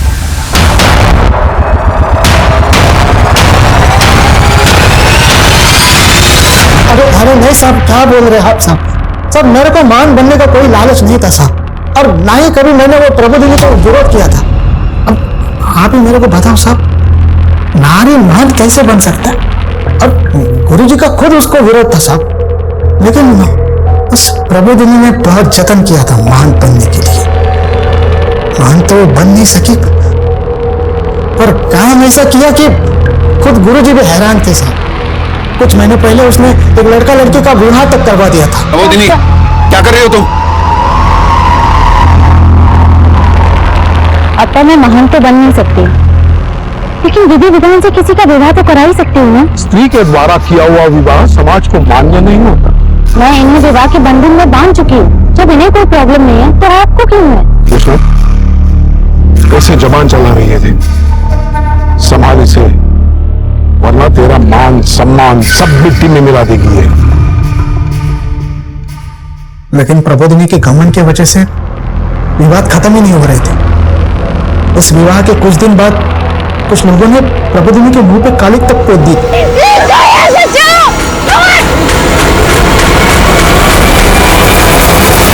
कौन थे वो 2 लोग जिन्होंने प्रबोधिनी के मुंह पर कालिक पोती थी? वो मालूम नहीं साहब, उनके चेहरा ढका हुआ था। लेकिन ये तो मालूम होगा ना कि वो लड़का लड़की कौन थे जिनकी प्रबोधिनी ने शादी करवाई थी? वो दूसरे गांव के लोग थे साहब। उन दोनों ने भाग के शादी किया था, लेकिन गुरुजी को शक था कि प्रबोधिनी के मुंह पे कालिक पोतने वाले लोग भी उसी लड़का लड़की के परिवार से होंगे, लेकिन अभी तक कुछ मालूम नहीं चला सर। किसी के साथ कुछ किया होगा जो ये सब कर गए तेरे साथ। अब बोलेगी भी कौन थे वो? जो भी हो अब्बा, मैं उनका पता लगा के रहूंगी। मैं उन्हें छोड़ूंगी नहीं। बंद करिए क्रांतिकारी बातें। अपना तो सोचती नहीं, अपनी बहनों का तो सोच। सुमति भी थी ना तेरे साथ, उसके साथ अगर कुछ कर रहे थे तो? अब्बा, मैं अपनी बहनों के लिए अपनी जान भी न्यौछावर करने के लिए तैयार हूँ। अब फिर मत कहना कि मुझे इनकी फिक्र नहीं है। मेघनाथ इतना कुछ जानता था, लेकिन पहले कुछ नहीं बोला। इसका बयान वेरीफाई करवाओ और उस कपल के बारे में पता करवाओ जिसकी शादी प्रबोधिनी ने करवाई थी। सर, आपकी वो किशन की बेटियों के अफेयर वाली थ्योरी बिल्कुल सही साबित हुई। किशन की मझली बेटी विंध्या के कॉल रिकॉर्ड में एक सरफराज नाम के लड़के का नंबर मिला है सर। सरफराज और विंध्या, इन दोनों के बीच में फोन पर काफी बातें होती थी। ये देखिए, कट्टर महंत की बेटी का अफेयर दूसरे मजहब के लड़के के साथ। लेकिन अगर मान लें कि विंध्या सरफराज के साथ अफेयर के चलते गायब है, तो बाकी तो बेटी वो कहां है? कौन है सरफराज? सर, ये है सरफराज। ये फोटो हमें मोबाइल नेटवर्क सर्विस प्रोवाइडर से मिला है। फिलहाल इसका नंबर बंद आ रहा है सर, लेकिन इसका मोबाइल नंबर उडुपी के एड्रेस पर रजिस्टर्ड है।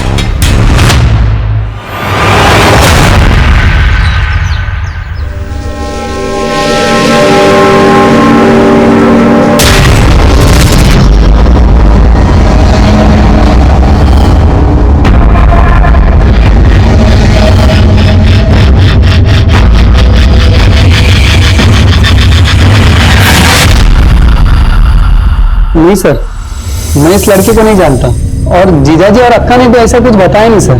और मुझे नहीं लगता विंध्या दूसरे धर्म के लड़के से दोस्ती करेगी सर। मुझे लगता है कि ये लड़का उसको फोन करके परेशान करता था। विंध्या ने कभी आपको ऐसा कुछ कहा था? नहीं सर, ऐसा तो कुछ बोला नहीं। अच्छा, हमें पता चला कि आपकी बहन मंदोदरी जो भरतनाट्यम क्लासेस चलाती थी, 2 महीने पहले उसने वो क्लासेस चलाना बंद कर दिया था। बंद क्यों किया, क्या वजह थी? सर तो पता नहीं, वो कृष्णन जीजाजी है ना, उनको पसंद नहीं था सर वो डांस करे। तो मतलब वो जो डांस क्लासेस चला रही थी आपके जीजा की मर्जी के खिलाफ चला रही थी? नहीं सर, पहले पसंद नहीं था, अब भी ओके था। वो सर बचपन में ना वो मंदोदरी अक्का को भरतनाट्यम डांसर बनने का बहुत शौक था, उनका सपना था। वो कर नहीं पाई, वो चाहती थी, अब वो नहीं कर पाई, वो विंध्या करे। आप प्रबोधिनी को शास्त्र सिखा के उसको अपने जैसा बना सकते हैं, तो क्या मैं विंध्या को भरतनाट्यम नहीं सिखा सकती? इसकी रुचि है उसमें। अब्बा प्लीज मान जाओ ना, मुझे नृत्य में बहुत रुचि है। वो तीनों बच्चों से बहुत प्यार करते थे, इसलिए मान गए। लेकिन उनकी बेटी किसी दूसरे मजहब के लड़के के साथ दोस्ती रखे, उस दोस्ती को तो नहीं मानेंगे। विनोद सर, ये सरफराज उड़ीपी में जहाँ रह रहा था वहां मैंने उसके घर में छानबीन की, लेकिन कुछ मिला नहीं। लेकिन उसके पड़ोसियों ने बताया कि वो कई दिनों से गायब है और यहाँ किराए पे अकेला रहता था, लेकिन उसकी फैमिली केरला की रहने वाली है। अगर फोन स्विच ऑफ हुआ तो फिर वो केरला में भी नहीं मिलेगा। उसकी फैमिली का पता लगाओ और सरफराज के लिए लुकआउट नोटिस जारी करो।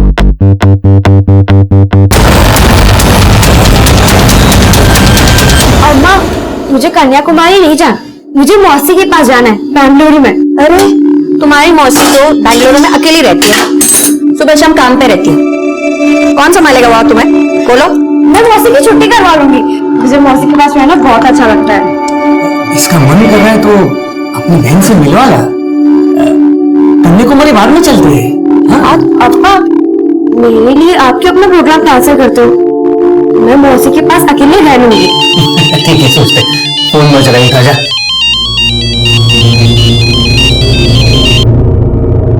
हेलो। हाय सिया। कौन बोल रहा है? मेरी आवाज भी भूल गई तुम?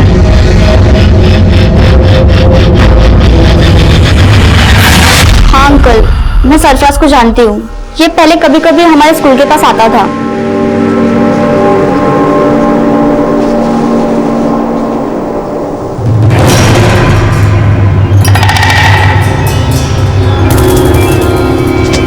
तब मुझे मालूम नहीं था कि ये दूसरे धर्म का है। जैसे मुझे मालूम चला, मैंने विंध्या को समझाया कि उसके पापा गुस्सा करेंगे, तो उसने मुझसे कहा कि दारा शिगो है।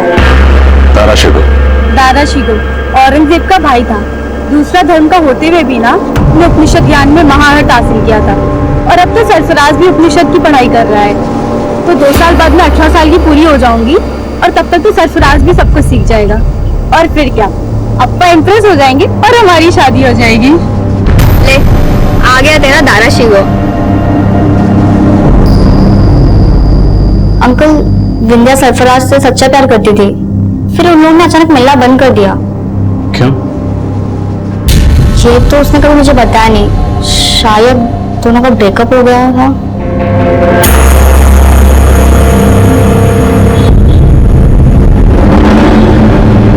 तुम अभी इधर ही रुकना, हमें स्टेशन वापस जाना। हाँ? मौसी! हाँ मौसिया, अच्छी हूँ।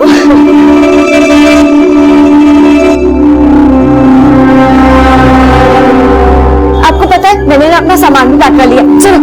अरे अरे वो तो दो पहले। जा पानी लेके। अरे नहीं जीजा जी, ज्यादा टाइम नहीं है, 1 घंटे में ट्रेन भी है और ऑटो भी वेट कर रहा है।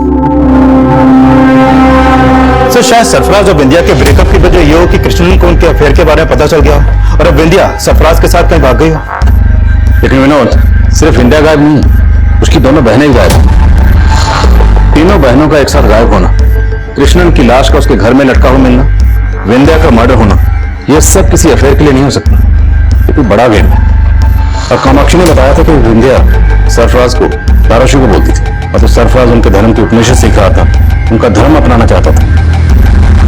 तो शायद ये सरफराज सिर्फ विंध्या ही नहीं बल्कि तीनों बहनों के पीछे था और मामला ब्लैकमेलिंग का भी हो सकता है, क्योंकि मंदोदरी पैसे के इंतजाम में लगी हुई थी। इस सरफराज की बैकग्राउंड चेक करो, पता करवाओ कहीं ये किसी क्रिमिनल एक्टिविटी में इन्वॉल्व तो नहीं।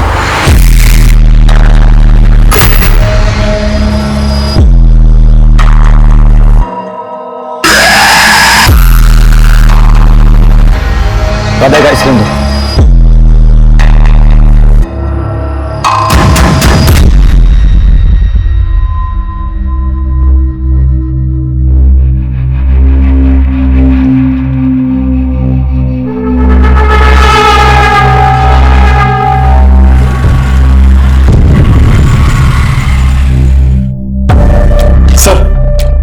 सर कृष्णन और मंदोदरी की पोस्टमार्टम रिपोर्ट आ गई है। कृष्णन की मौत फांसी की वजह से ही हुई है। उसका विंड पॉइंट चोक हुआ था और मंदोदरी की एक्सेसिव ब्लीडिंग की वजह से मंदोदरी के सर पर पत्थर से वार किया गया था। सर इस रिपोर्ट से तो लग रहा है कि कृष्णन ने आत्महत्या की और मंदोदरी का मर्डर हुआ।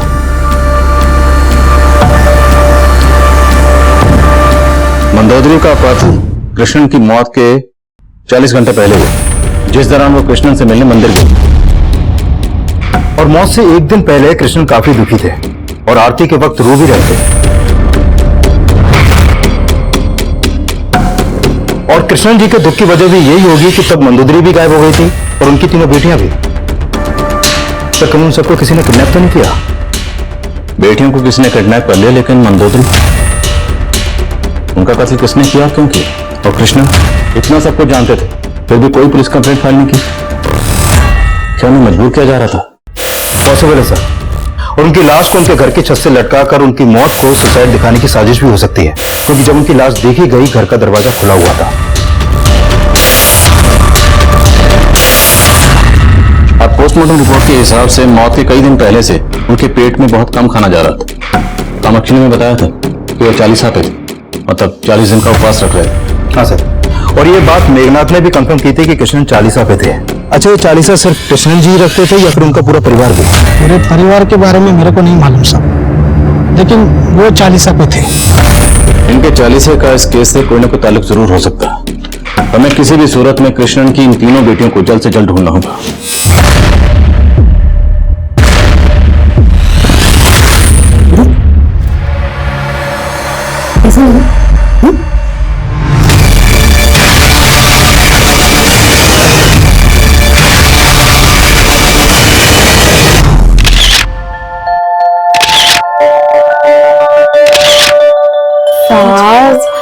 मौसी, आप तो कमाल की फोटोग्राफर हो। मैं कमाल की नहीं हूँ, तू है इतनी फोटोजेनिक। सी कितनी अच्छी फोटोग्राफ्स आई हैं। ये वाली बहुत अच्छी है। नेक्स्ट देख। एक कितना हेलो, कैसी हो सिया? Wrong number. किसका फोन था सिया? रॉन्ग नंबर मौसी।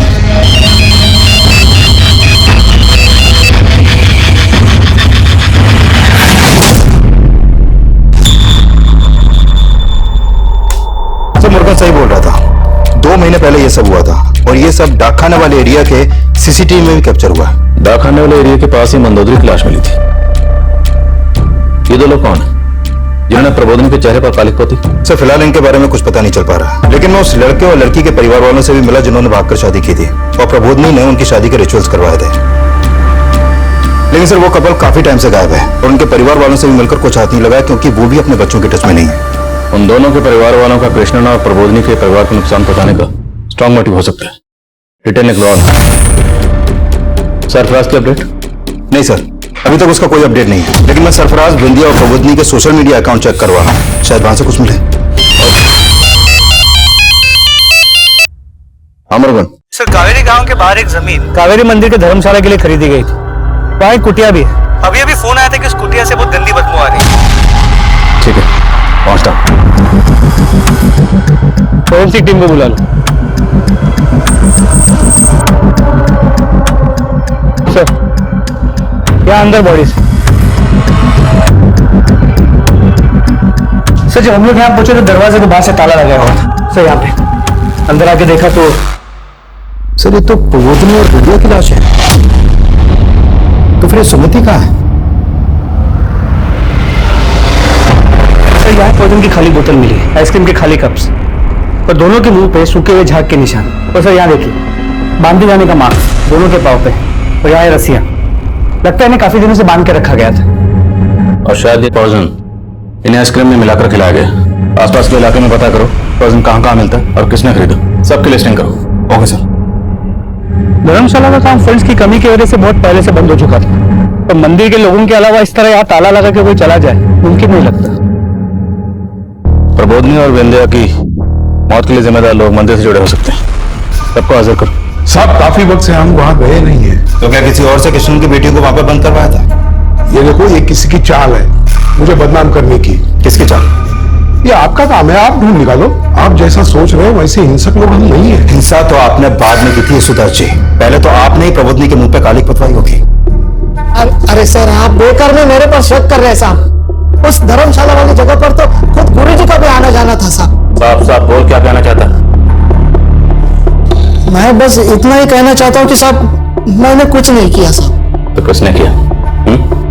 तुम्हारे ठेकेदार ने, यशुदास ने? बार बार एक ही बात का जवाब नहीं देंगे हम, हमें जाने दो। अगर आप हमें बंद करेंगे तो जगह जगह दंगे होंगे। आप जानते नहीं है हमारा यहाँ कितना प्रभाव है। जब तक इन दोनों के खिलाफ कोई ठोस सबूत नहीं मिलता, इन्हें यहाँ ज्यादा देर तक रखना ठीक नहीं होगा। इनके फॉलोअर हंगामा कर सकते हैं, जाने दो इन्हें, लेकिन नजर रखो इन सब।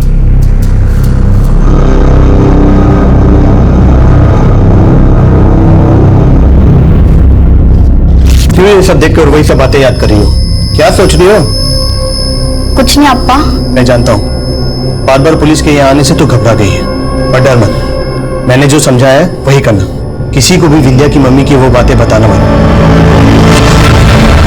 सर, क्राइम सीन पे जो आइसक्रीम के कप मिले थे उस पॉइजन के ट्रेसेस मिले हैं, और वो पॉइजन कहाँ से और किसने खरीदा था पता चल गया। किसने खरीदा था? अरे साहब, आप बार बार मेरे को उठा के यहाँ पे लेके आते साहब। मैंने कुछ नहीं किया साहब, मेरे को जाने दो साहब। देख, अभी तक तुझे ऐसे ही जाने दिए, लेकिन इस बार सच नहीं बोलेगा तो तुझे यहाँ की आइसक्रीम खिलाएंगे। आप मेरा भरोसा नहीं करोगे साहब। वो पॉइजन मैंने खरीदा जरूर था, लेकिन वो मुझसे गुरुजी ने खरीदवाया था साहब। कौन गुरुजी? यशुदास? कृष्णन गुरुजी। मैं सच बोलता हूँ साहब, आपको उस दुकान वाले ने भी बताया होगा। मैंने वो पॉइजन गुरुजी के मौत के 1 हफ्ता पहले खरीदा था, और खाली पॉइजन नहीं खरीदा साहब, उसके साथ में मैंने घर का राशन भी खरीदा था। अम्मा आई। अम्मा, राशन।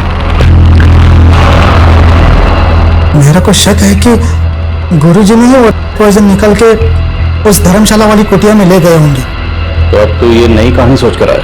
अरे नहीं साहब, मैं कोई कहानी नहीं बना रहा साहब। उस रात को आरती के समय गुरुजी के आंख में आंसू देखा तो मुझे अजीब सा लगा। मैंने सोचा कि गुरुजी को जाके मिलूंगा उनके घर पे, इसलिए मैं घर भी गया था तो वहां पे ताला था साहब। मैं वापस मंदिर की ओर निकला तो गुरुजी, आप इतनी रात को यहाँ पे क्यों आए गुरुजी? वो मैं जरा ध्यान लगाने के लिए आया। चलो। साहब, उस रात गुरुजी का बर्ताव मुझे कुछ अजीब सा लग रहा था साहब, और जब वहां से लाशें निकली तो मैं समझ गया साहब। तो तू कहना चाहता है कि कृष्ण ने खुद अपनी बेटियों को वहां कैद करके रखा हुआ था, और उन्होंने आइसक्रीम में पॉइजन मिलाकर अपनी बेटियों को खिला दी? नहीं साहब, उन्होंने क्या किया मेरे को नहीं मालूम साहब। और हमें मालूम है। दरअसल उस रात तूने कृष्णन को वहां नहीं देखा था, कृष्णन ने तुझे वहां देखा था। उस कुटिया में कृष्णन ने अपनी बेटियों को नहीं, तूने उनकी बेटियों को कैद करके रखा हुआ था। आइसक्रीम में जहर कृष्णन ने नहीं, तूने मिलाया। तूने उनका मर्डर किया। कृष्णन ने तुझे वहां देख लिया था, इसलिए तुमने कृष्णन को उनके घर में लटका दिया। मंदोदरी का मर्डर भी तुमने किया। तो क्या बोल रहे साहब? मैंने ऐसा कुछ नहीं किया साहब। ये बोल, सुमति कहाँ है? साहब, मेरे को नहीं मालूम सुमति के बारे में, मुझे छोड़ दो साहब, मैंने कुछ नहीं किया साहब। ऐसा नहीं मानेगा, इसे दूसरे कैबिन में लेके जाओ, अच्छे से आइसक्रीम खिलाओ। अरे साहब, मेरी बात सुनो साहब, मेरे को छोड़ दो साहब। साहब, मैंने कुछ नहीं किया साहब। अरे साहब,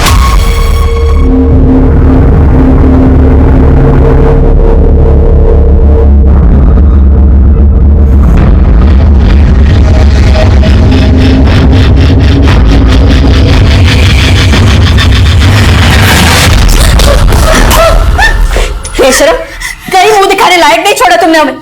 4 महीने से पेट है, अब डॉक्टर कह रहे हैं कि बच्चा भी नहीं गिरा सकता। क्यों क्यों लेकिन सिर्फ मर जाएगी वो। मानो उससे गलती हुई, लेकिन अब गलती मैंने तो सिर्फ उस पे हाथ उठाया है। इसके अब्बा को पता चलेगा तो उसको मार ही डालेंगे। सर, उस धर्मशाला की चाबी कृष्ण के घर पे मिली है और धर्मशाला पे जो ताला लगा था उस पर भी कृष्ण के फिंगरप्रिंट्स मिले। और सर, ये भी पता चला है कि अपनी मौत से 1 रात पहले कृष्णा ने एक आइसक्रीम शॉप पर आइसक्रीम खरीदते हुए देखे गए और उस दुकान वाले ने भी कृष्णन को आइडेंटिफाई किया। सर एक बात और, जिस समय मंदोदरी का फोन डाकखाने वाले एरिया में बंद हुआ, लगभग उसी समय कृष्णन का फोन भी उसी एरिया में एक्टिव था। सर, ये सारे समीकरण तो इस मेघनाथ के स्टेटमेंट को सही साबित कर रहे हैं। लेकिन मंदोदरी का मर्डर कृष्णन की मौत के तकरीबन 40 घंटे मतलब 2 दिन पहले हुआ। तो हो सकता है ये कोई सोची समझी साजिश हो। ये साजिश के तहत कृष्णन की बेटियों को अगवा करके कृष्णन को यह सब करने के लिए मजबूर किया गया। क्राइम सीन पर कृष्णन के फिंगरप्रिंट्स का मिलना और कृष्णन के फोन का सेम उसी लोकेशन पर एक्टिव होना जहां पर उसकी पत्नी मंदोदरी का फोन स्विच ऑफ हुआ था, ये सब किसी साजिश की तरफ इशारा करते हैं। इस केस में ऐसे और बहुत से सवाल हैं जिनका जवाब मिलना भी बाकी है। कृष्णन ने कर्जा किससे लिया था? और मंदोदरी पैसों का इंतजाम क्यों कर रही थी? और सरफराज क्यों गायब है?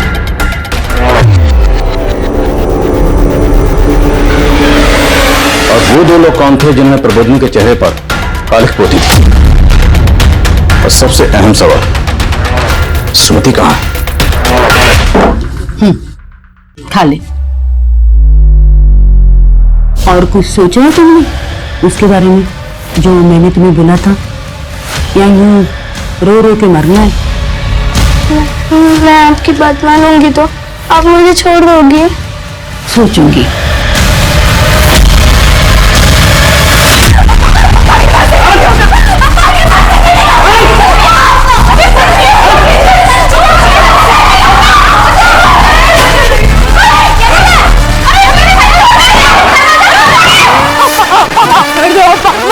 कूद यहाँ से, कूद। मुझे माफी नहीं, मार दूंगा मैं तुझे। ऐसी लड़की नहीं चाहिए मुझे। कूद। नहीं कूदेगी? ठीक है।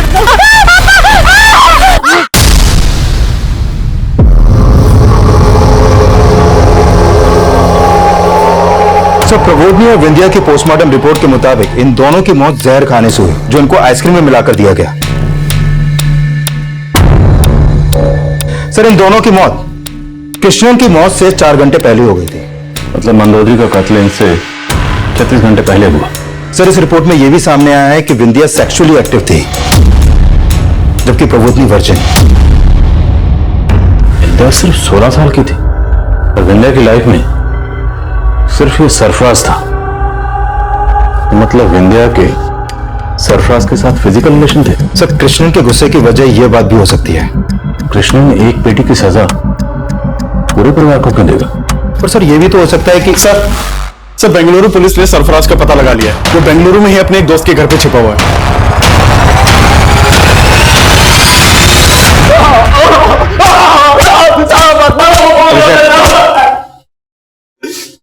बोल। साहब, अम्मा कसम मैं सच बोल रहा है साहब, मैं भागा नहीं था। तो मेरे को खबर आई कि विंध्या के फादर ने सुसाइड किया और सारा फैमिली गायब है, तो मैं डर गया था साहब। सोचा वो मंदिर वाले लोग आके मेरे को परेशान करेगा, नुकसान पहुंचाएगा।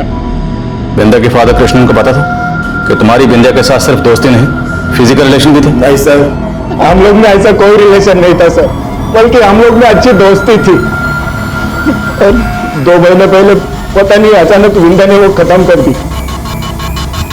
विंध्या, तुम्हें हो क्या गया है? तुम मुझे ऐसे अवॉइड क्यों कर रही हो? सरफराज, इस वक्त मेरे पास तुम्हारी बातों का कोई जवाब नहीं है। प्लीज मुझसे मिलने की कोशिश मत करो। क्यों ना करूं?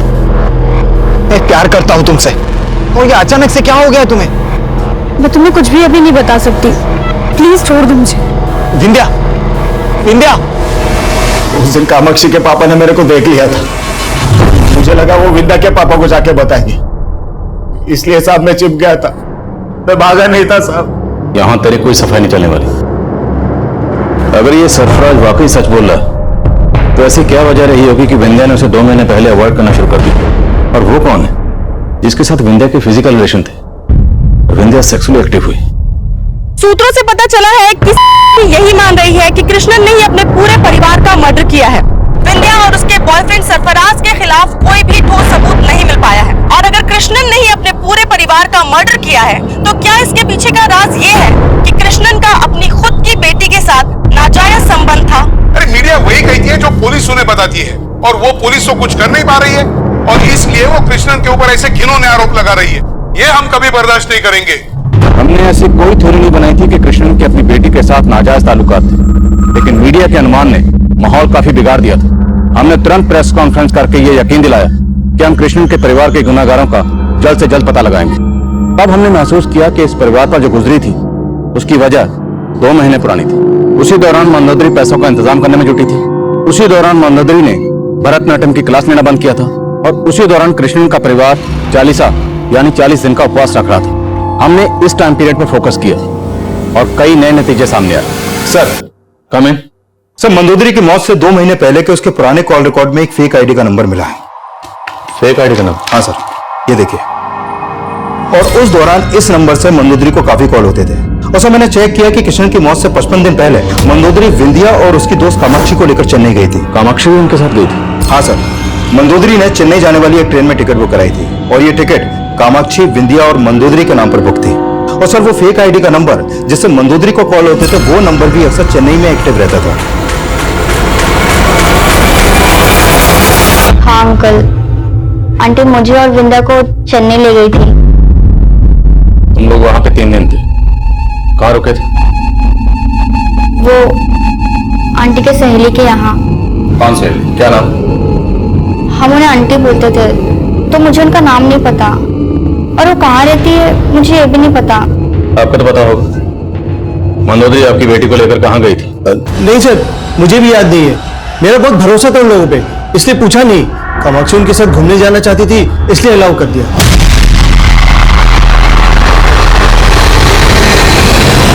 सदाशिव पक्का को छुपा रहा है, और इसकी बेटी कामाक्षी वही बोल रही है जिसके बाप ने उसे बोला है। तुम दोनों बाप बेटी पे नजर रखो, और हम मंदोदरी के भैया भाभी से मिलते हैं। शायद उन्हें मालूम हो कि मंदोदरी चेन्नई में किस सहेली के वहां रुकी थी। Okay sir. मुझे नहीं मालूम अक्का का कौन सहेली चेन्नई में। मुझे तो ये भी नहीं मालूम अक्का चेन्नई गई थी। मंदोदरी को एक फेक आईडी से लिए गए नंबर से अक्सर कॉल आते थे चेन्नई से। ये वो नंबर किसका है? नंबर सर, ये नंबर के बारे में मेरे को नहीं मालूम सर। बाकी सब कुछ हमने खो दिया, लेकिन सर प्लीज आप कुछ भी करके सुमति को ढूंढ दीजिए ना, प्लीज सर। क्या हुआ? मैंने तो तुझे अभी बांध के भी नहीं रखा है, तो गुमसुम से क्यों बैठी है? मुझे अक्का, अम्मा और अप्पा की याद आ रही है।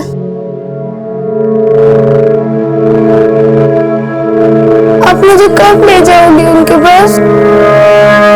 सोचूंगी। सर, सर, मैंने उस फेक आईडी से लिए गए नंबर के कॉल रिकॉर्ड चेक किए। सर, उस नंबर से सिर्फ मंदोदरी को ही कॉल हो रहे थे। उस नंबर के कॉल रिकॉर्ड में मंदोदरी के अलावा कोई दूसरा नंबर है ही नहीं। मतलब फेक आईडी से लिया गया नंबर सिर्फ मंदोदरी को कॉल करने के लिए लिया गया था। जहां जहां चेन्नई में वो नंबर एक्टिव रहता था उन एरियाज को स्कैन करो, और मंदोदरी जिस डेट को चेन्नई में पहुंची उन्हें वहां रिसीव करने कोई ना कोई जरूर आया होगा। तो उस डेट की स्टेशन और उसके आसपास जितने भी सीसीटीवी हैं सबकी फुटेज खंगालो। मुझे लगता है हमें स्मृति की लीड भी चेन्नई से मिलेगी। Right sir. स्मृति की तलाश में हम चेन्नई रेलवे स्टेशन से लेकर हर छोटी बड़ी जगह पर लगातार तफ्तीश कर रहे थे, पर हमारे हाथ कुछ नहीं लगे। हमने उस दुकान का पता लगा लिया था जहां से वो फेक आईडी वाला नंबर खरीदा गया जिससे मंदोदरी को लगातार कॉल हो रहे थे, लेकिन ये पता नहीं लग पाया कि वो नंबर इस्तेमाल कौन कर रहा था, और ये भी पता नहीं लग पाया कि वो 2 लोग कौन जिन्होंने प्रबोधिनी के चेहरे पर कालिक पोती थी। सरफराज, मेघनाथ, यशुदास और सदाशिव जैसे कई सस्पेक्ट हमारे रडार पर थे, लेकिन हम तब ये पता लगाने में नाकाम रहे कि सुमति उस वक्त कहां थी। इसलिए हमने उसकी तस्वीर सारे अखबारों और सोशल मीडिया पर सर्कुलेट करना शुरू किए, लेकिन 4 महीने गुजरने के बाद भी हमारे हाथ कोई लीड नहीं लगी। लेकिन उसी दौरान एक और गुना इस दशक की एक बड़ी ब्रेकिंग न्यूज बनने वाला था।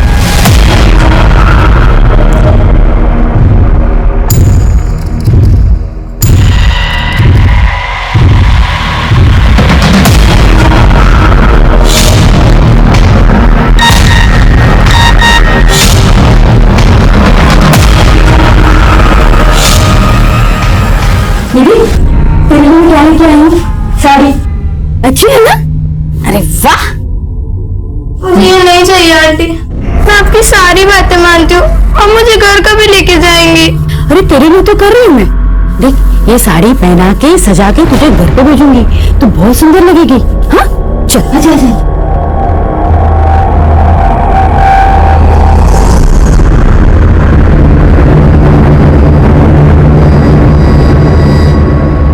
देखिए, सिया की नॉर्मल डिलीवरी पॉसिबल नहीं है, हमें कुछ इंतजार करना पड़ेगा, लेकिन ऑपरेशन करना ही होगा। ठीक है डॉक्टर साहब, ठीक है। ठीक। एक्सक्यूज मी, मुझे आप लोगों से कुछ बात करनी है। आप बाद में बात कीजिए प्लीज। आप मैं प्रेस से हूँ, मुझे अभी बात करनी है आप लोगों से। बोलिए, क्या बात करनी है? मैंने पता किया कि सिया की उम्र 16 से भी कम है और आप लोग उसकी डिलीवरी करवा रहे हैं। आप लोग सच सच बताइए, सिया का रेप हुआ है ना? आप लोग यही बात पुलिस से छुपाने की कोशिश कर रहे हैं ना? देखिए, आपको गलत फहमी हुई है। मेरी बेटी का कोई रेप नहीं हुआ है, बस उसे गलती हो गई है कि इतनी कम उम्र में उसने अपने बॉयफ्रेंड से रिलेशन बना लिया, बस। बॉयफ्रेंड? कौन है उसका बॉयफ्रेंड? व्योमकेश हमारी बिरादरी का है, हमने समझौता भी कर लिया है। वो बच्चे को एक्सेप्ट करेगा। जब सीए 18 ईयर्स की हो जाएगी ना, तो हम शादी कर देंगे उसकी। ठीक, चल। तो फिर आपके पास व्योमकेश का फोटो तो होगा? अरे मैडम, ट्रस्ट में हम कह रहे हैं कि हमारी बिरादरी का है। मैं कर रही हूँ, आपसे फोटो दिखा दीजिए। ये देखिए, ये है व्योमकेश।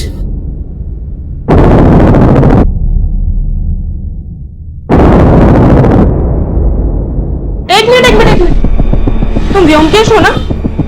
तुम ही ने सिया का रेप किया है ना? कैसी बात कर रही है मैडम आप? मैं प्यार करता हूँ सिया से, मैंने रेप नहीं किया उसका। कम से कम 5-6 साल छोटी है वो तुमसे, और तुमने माइनर है वो, उसे प्रेग्नेंट कर दिया। माना मैडम, हमसे गलती हुई है और मैं सुधार भी कर रहा हूँ अपनी गलती में। मैडम, उसके पेट में जो बच्चा पल रहा है वो हमारे प्यार की निशानी है मैडम। मैंने रेप नहीं किया मैडम उसका फोटो ले।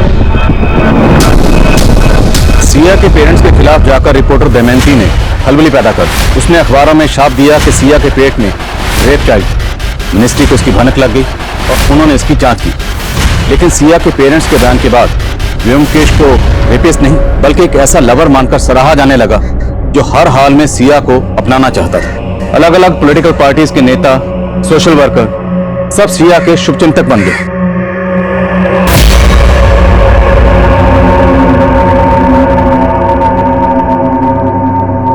लेकिन बच्चे को जन्म देने के बाद संदिग्ध हालात में सिया की मौत हो गई। उसके बाद ऐसे ऐसे राज सामने आने लगे कि पूरा स्टेट हैरान रह गए।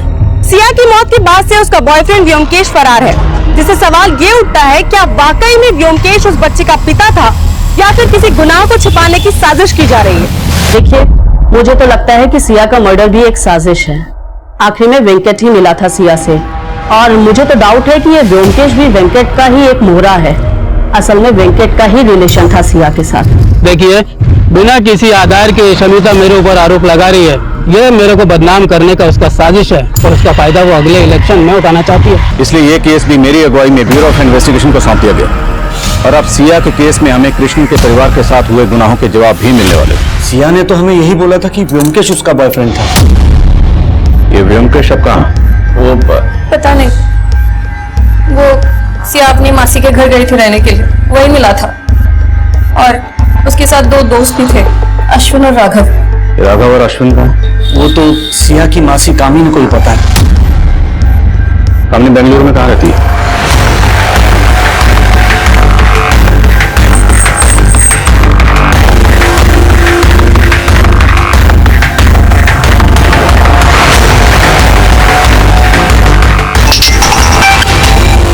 अभिनव सर, ये कामनी अपने घर पे भी नहीं मिली, कई दिनों से ताला लगा उसके घर पे। तो मतलब सिर्फ कामनी नहीं, व्योमकेश भी क्या है?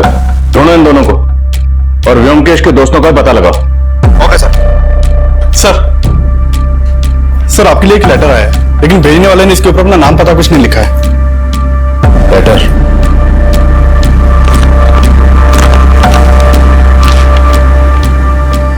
सर, मैं विंध्या और उसके परिवार की हमदर्द हूं और मुझे मालूम है कि उन सबकी मौत की जिम्मेदार ललिता है।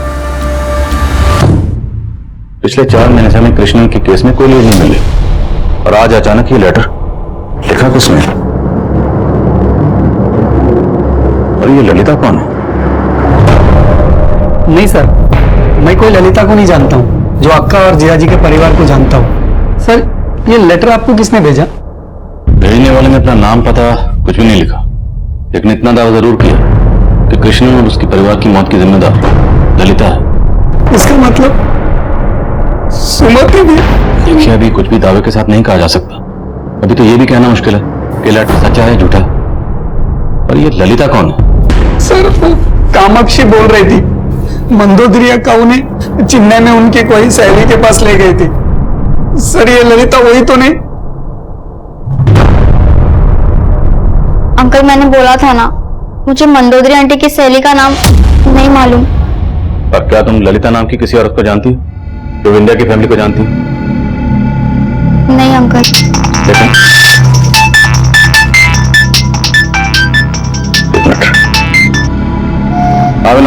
व्योमकेश के दोनों दोस्तों को पता चल गया सर।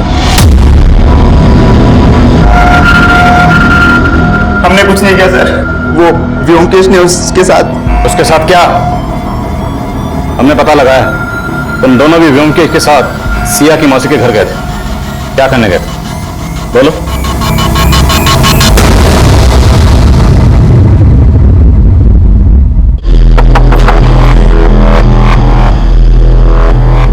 तुम यहाँ? तुमने फोन नहीं उठाया, इसलिए मैं यहाँ चला आया। अंदर नहीं बुलाऊंगी? मौसी घर पर नहीं। तब तो अच्छा मौका है। अरे क्या कर रहे हो? साहब, हमें नहीं पता कि उसने अंदर जाके सिया के साथ क्या किया। हम तो बाहर ही खड़े थे, फिर उसकी मासी आई और उनको देखकर हम लोग भाग गए। सिया? हम तो बहुत हैरान थे सर कि वो सिया के साथ शादी करने के लिए राजी कैसे हो गया था। वो तो सिर्फ सिया के साथ मजे लेना चाहता था सर, इसके अलावा हमें कुछ नहीं पता सर। व्योमकेश और कामनी, ये दोनों इस वक्त कहाँ हैं? सर, हम सच्ची में कुछ नहीं जानते। सर, हमने ललिता के बारे में मेघनाथ समेत कई लोगों से पूछताछ की, लेकिन किसी को भी ललिता के बारे में कुछ नहीं मालूम। तो हो सकता है ललिता का नाम इस केस में हमारा ध्यान भटकाने के लिए लाया गया हो, क्योंकि अगर किसी को लीड देनी थी तभी देखो। अब अचानक से इतने अरसे बाद ये लेटर क्यों लिखता हूं? फिर भी पता करो ये लेटर पोस्ट कहां से हुआ। शायद ये भी पता चले कि पोस्ट किया किसने। Okay sir. और अभिषेक,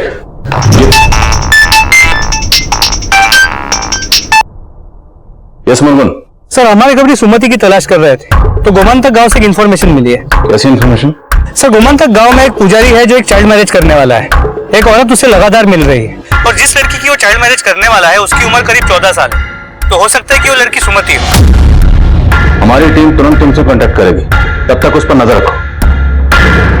गोमांतक गांव में एक पुजारी एक छोटी बच्ची की शादी करवा रहा है, 14 साल की। शायद वो सुमति है। सर, आप कहते तो उस पुजारी को उठा लें?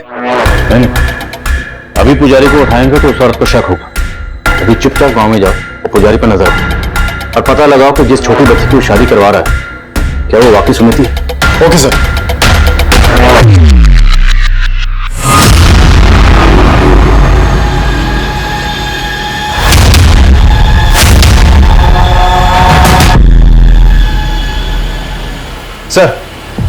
सर, मैं कामिनी के कॉल रिकॉर्ड चेक कर रहा था तो उसमें एक ललिता नायर नाम की औरत का नंबर मिला है। सर, ये नंबर काफी टाइम से बंद है।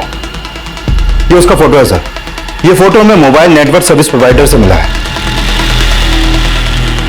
ललिता, जो लेटर हमें भेजा गया था उसमें भी ललिता के नाम का ही जिक्र था, जिस पर लेटर लिखने वाले ने कृष्ण के परिवार को खत्म करने का आरोप लगाया था।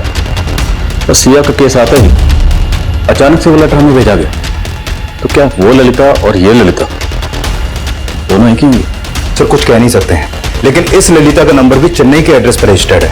चेन्नई में मंदोदरी कामाक्षी और विंध्या को लेकर गई थी। सर, मैंने चेन्नई पुलिस को ललिता के एड्रेस पर भेजा था, लेकिन वहां पर काफी टाइम से ताला लगा है। सर, मैंने इसका कॉल रिकॉर्ड चेक किया।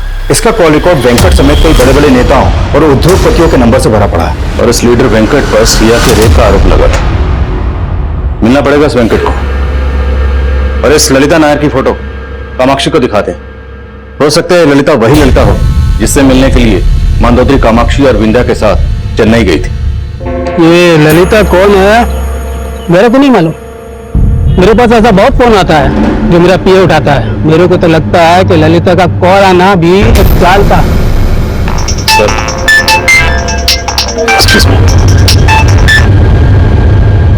हेलो सर मैंने कामाक्षी को ललिता नायर का फोटो दिखाया तो उसने पहचाने से मना कर दी। लेकिन सर मालूम चला है कि जो लेटर आपको भेजा गया था वो लेटर किसी और ने नहीं बल्कि उडुपी डाकखाने से कामाक्षी ने पोस्ट किया था। वहां के एक सीसीटीवी में वो लेटर बॉक्स में लेटर डालते हुए कैप्चर हुई थी। हाँ अंकल, मंदोदरी आंटी हमें चेन्नई में इन्हीं के पास ले गई थी। ललिता नाम है इनका, इसलिए तुमने हमें लेटर लिखा था। पहले क्यों नहीं बताया? पापा ने बताने के लिए मना किया था। क्यों मना किया? क्या छुपा रहे हो? सर हम अपनी इज्जत बचा रहे थे, बाकी कुछ भी गलत नहीं किया सर। Excuse me sir. हाँ अभिषेक, वो गमंतक गांव का पुजारी उस बच्चे की शादी करवाने के लिए जाने वाला है। ठीक है, मैं पहुंचता हूँ अभी।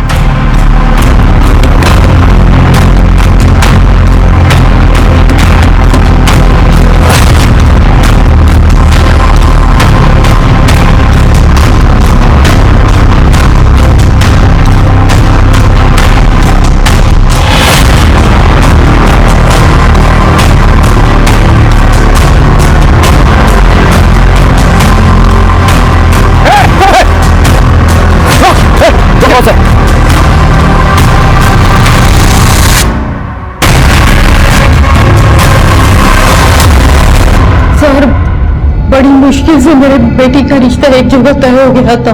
जिस लड़की को मैंने अपने बेटे के लिए चुना था उसी की शादी वो प्रभुजी ने दूसरी जगह करवाई थी। मेरे बेटे को कोई लड़की नहीं मिल रही थी शादी के लिए। हमें बदला लेना था प्रभुजी से, इसलिए हमने सुमति को उठा लिया। मुझे तो बस अपने बेटे का घर बसाना था। अपने बेटे का घर बसाने के लिए तुमने सुमिति को अगवा कर लिया और कृष्णन का पूरा परिवार तबाह कर दिया। नहीं, हमने कुछ नहीं किया। ये ललिता है ना, हमारे साथ मिली हुई है ना? कहाँ मिलेगी ये? हम इसको नहीं जानते, हमने किसी को कुछ नहीं किया। रेणु, खातिर कर रुद्रान की।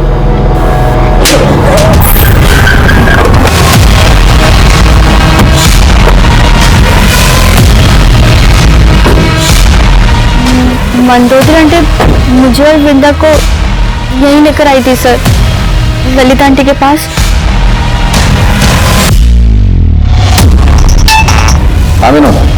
सर कामाक्षी ने जो बंगलो दिखाया है वो शूटिंग के लिए दिया जाता है, और जिस दौरान मंदोदरी कामाक्षी और विंध्या को लेकर यहाँ पर आई उस समय बंगलो विक्रांत प्रोडक्शन को दिया गया था। और सर ये भी पता चला है कि ये ललिता नायर एक मॉडल कोऑर्डिनेटर है और सिया की मौसी कामनी एक फोटोग्राफर। ये दोनों इस वक्त कहाँ हैं? सर शायद बेंगलुरु में हो। विक्रांत प्रोडक्शन से ललिता के बेंगलुरु का एड्रेस मिला है। सिया हमेशा से एक एक्ट्रेस बनना चाहता था। अक्का और जीजा जी को ये बात बिल्कुल नहीं पसंद था। समर वेकेशंस पे सिया हमारे पास आया था ताकि वो फिल्म्स में ट्राई कर सके। ललिता एक मॉडल कोऑर्डिनेटर है, काफी टाइम से हम उसको जानता था। जानती हूँ, एक प्रोड्यूसर है जिसे सिया जैसा ही चेहरा चाहिए। मैंने ललिता पे ट्रस्ट करके सिया को इसके साथ भेज दिया, पर मुझे नहीं पता था कि ये उसके बचपने का फायदा उठा के उसके साथ चीट करेगा। सिया मेरी बातों में आ गई। मुझे लगा कि मैं उसकी मासूमियत का फायदा उठा सकती हूँ और मैंने वही किया। और उसे सिर्फ प्रोड्यूसर्स के पास ही नहीं, बाकी बड़े बड़े लीडर्स, बिजनेसमैन उनके पास भी ले जाने लगे। सिया जब अपने घर वापस चली गई तो तब मालूम चला कि वो प्रेग्नेंट थी। उसने मुझे सब बताया कि ललिता ने उसके साथ क्या क्या करवाया। हमें बहुत गुस्सा आया सर, पर इसने हमको धमकी दिया था। तो अगर अपना मुंह खोलेगी ना तो सारा करियर बर्बाद हो जाएगा। बहुत बड़े बड़े लोग इसमें इन्वॉल्व हैं। बेहतर यही होगा कि अपना मुंह बंद कर। व्योमकेश सिया को बहुत पसंद करता था सर। हमने उसका फायदा उठाया और बोला कि हम तुम दोनों का मैरिज करवा देगा, और सिया को भी अच्छे से समझा दिया। व्योमकेश कहाँ है? पता नहीं सर। तुमने मंदोदरी, कामाक्षी और विंध्या को ट्रैक कैसे किया? दोनों बच्चियों ने स्कूल की ओर से एक एनजीओ में डांस परफॉर्मेंस दिया था। सोशल नेटवर्क पे उनकी और एनजीओ की फोटोज थी। मेरे जानने पहचानने वाले एक प्रोड्यूसर को वो दोनों लड़कियां पसंद आ गई। सर उस आदमी ने मुझे बहुत बड़ा ऑफर दिया उन लड़कियों के लिए। मैंने फेक आईडी के नंबर से मंदोदरी को कॉल किया, उसको बहुत बड़ा झांसा दिया सर कि एक बहुत बड़ा प्रोड्यूसर इन दोनों लड़कियों को लेकर एक बहुत बड़ी फिल्म बनाना चाहता है। मंदोदरी उन दोनों लड़कियों को लेकर चेन्नई आ गई। मैंने कोल्ड ड्रिंक में बेहोशी की दवा मिलाकर उनको पिला दी। उसी को लेकर तूने ब्लैकमेल कर रही थी और उनसे पैसे मांग रही थी, इसलिए मंदोदरी पैसों के इंतजाम में लगी हुई थी, क्योंकि ये उसे ब्लैकमेल कर रही थी ना ब्लैकमेल? सर, पर हम किसी को नहीं मारे सर, सच में। ललिता के बयान के बाद हमने उन दोनों केसेस में कई गिरफ्तारियां की, जिसमें लीडर वेंकट और व्योमकेश भी शामिल थे। व्योमकेश ने कबूल किया कि उसने सिया का रेप किया था। सिया के बच्चे का डीएनए व्योमकेश से मैच हुआ। कृष्णन ने सुसाइड ही किया था, ये उसकी पोस्टमार्टम रिपोर्ट से साफ हो गया था। मंदोदरी की शॉकिंग चेन्नई ट्रिप के बाद कृष्णन मंदोदरी को ही विंध्या का गुनहगार मान रहा था, इसलिए सबकी शुद्धि के लिए उसने 40 यानी कि 40 दिन के उपवास के लिए कहा था। लेकिन 40 खत्म होने के 2 दिन पहले ही सुमति गायब होगी, और शायद इसके लिए भी कृष्णन मंदोदरी को ही जिम्मेदार मान रहा होगा। जहां मंदोदरी का फोन स्विच ऑफ हुआ, उस जगह पर कृष्णन का फोन एक्टिव था। जहां प्रबोधनी और विंध्या को जहर खिलाया गया, कृष्णन वहां भी मौजूद था। तो ये सारे सर्कमस्टेंशियल एविडेंस यही थ्योरी फॉर्म कर रहे थे कि शायद कृष्णन ने ही मंदोदरी, प्रबोधनी और विंध्या का कत्ल किया।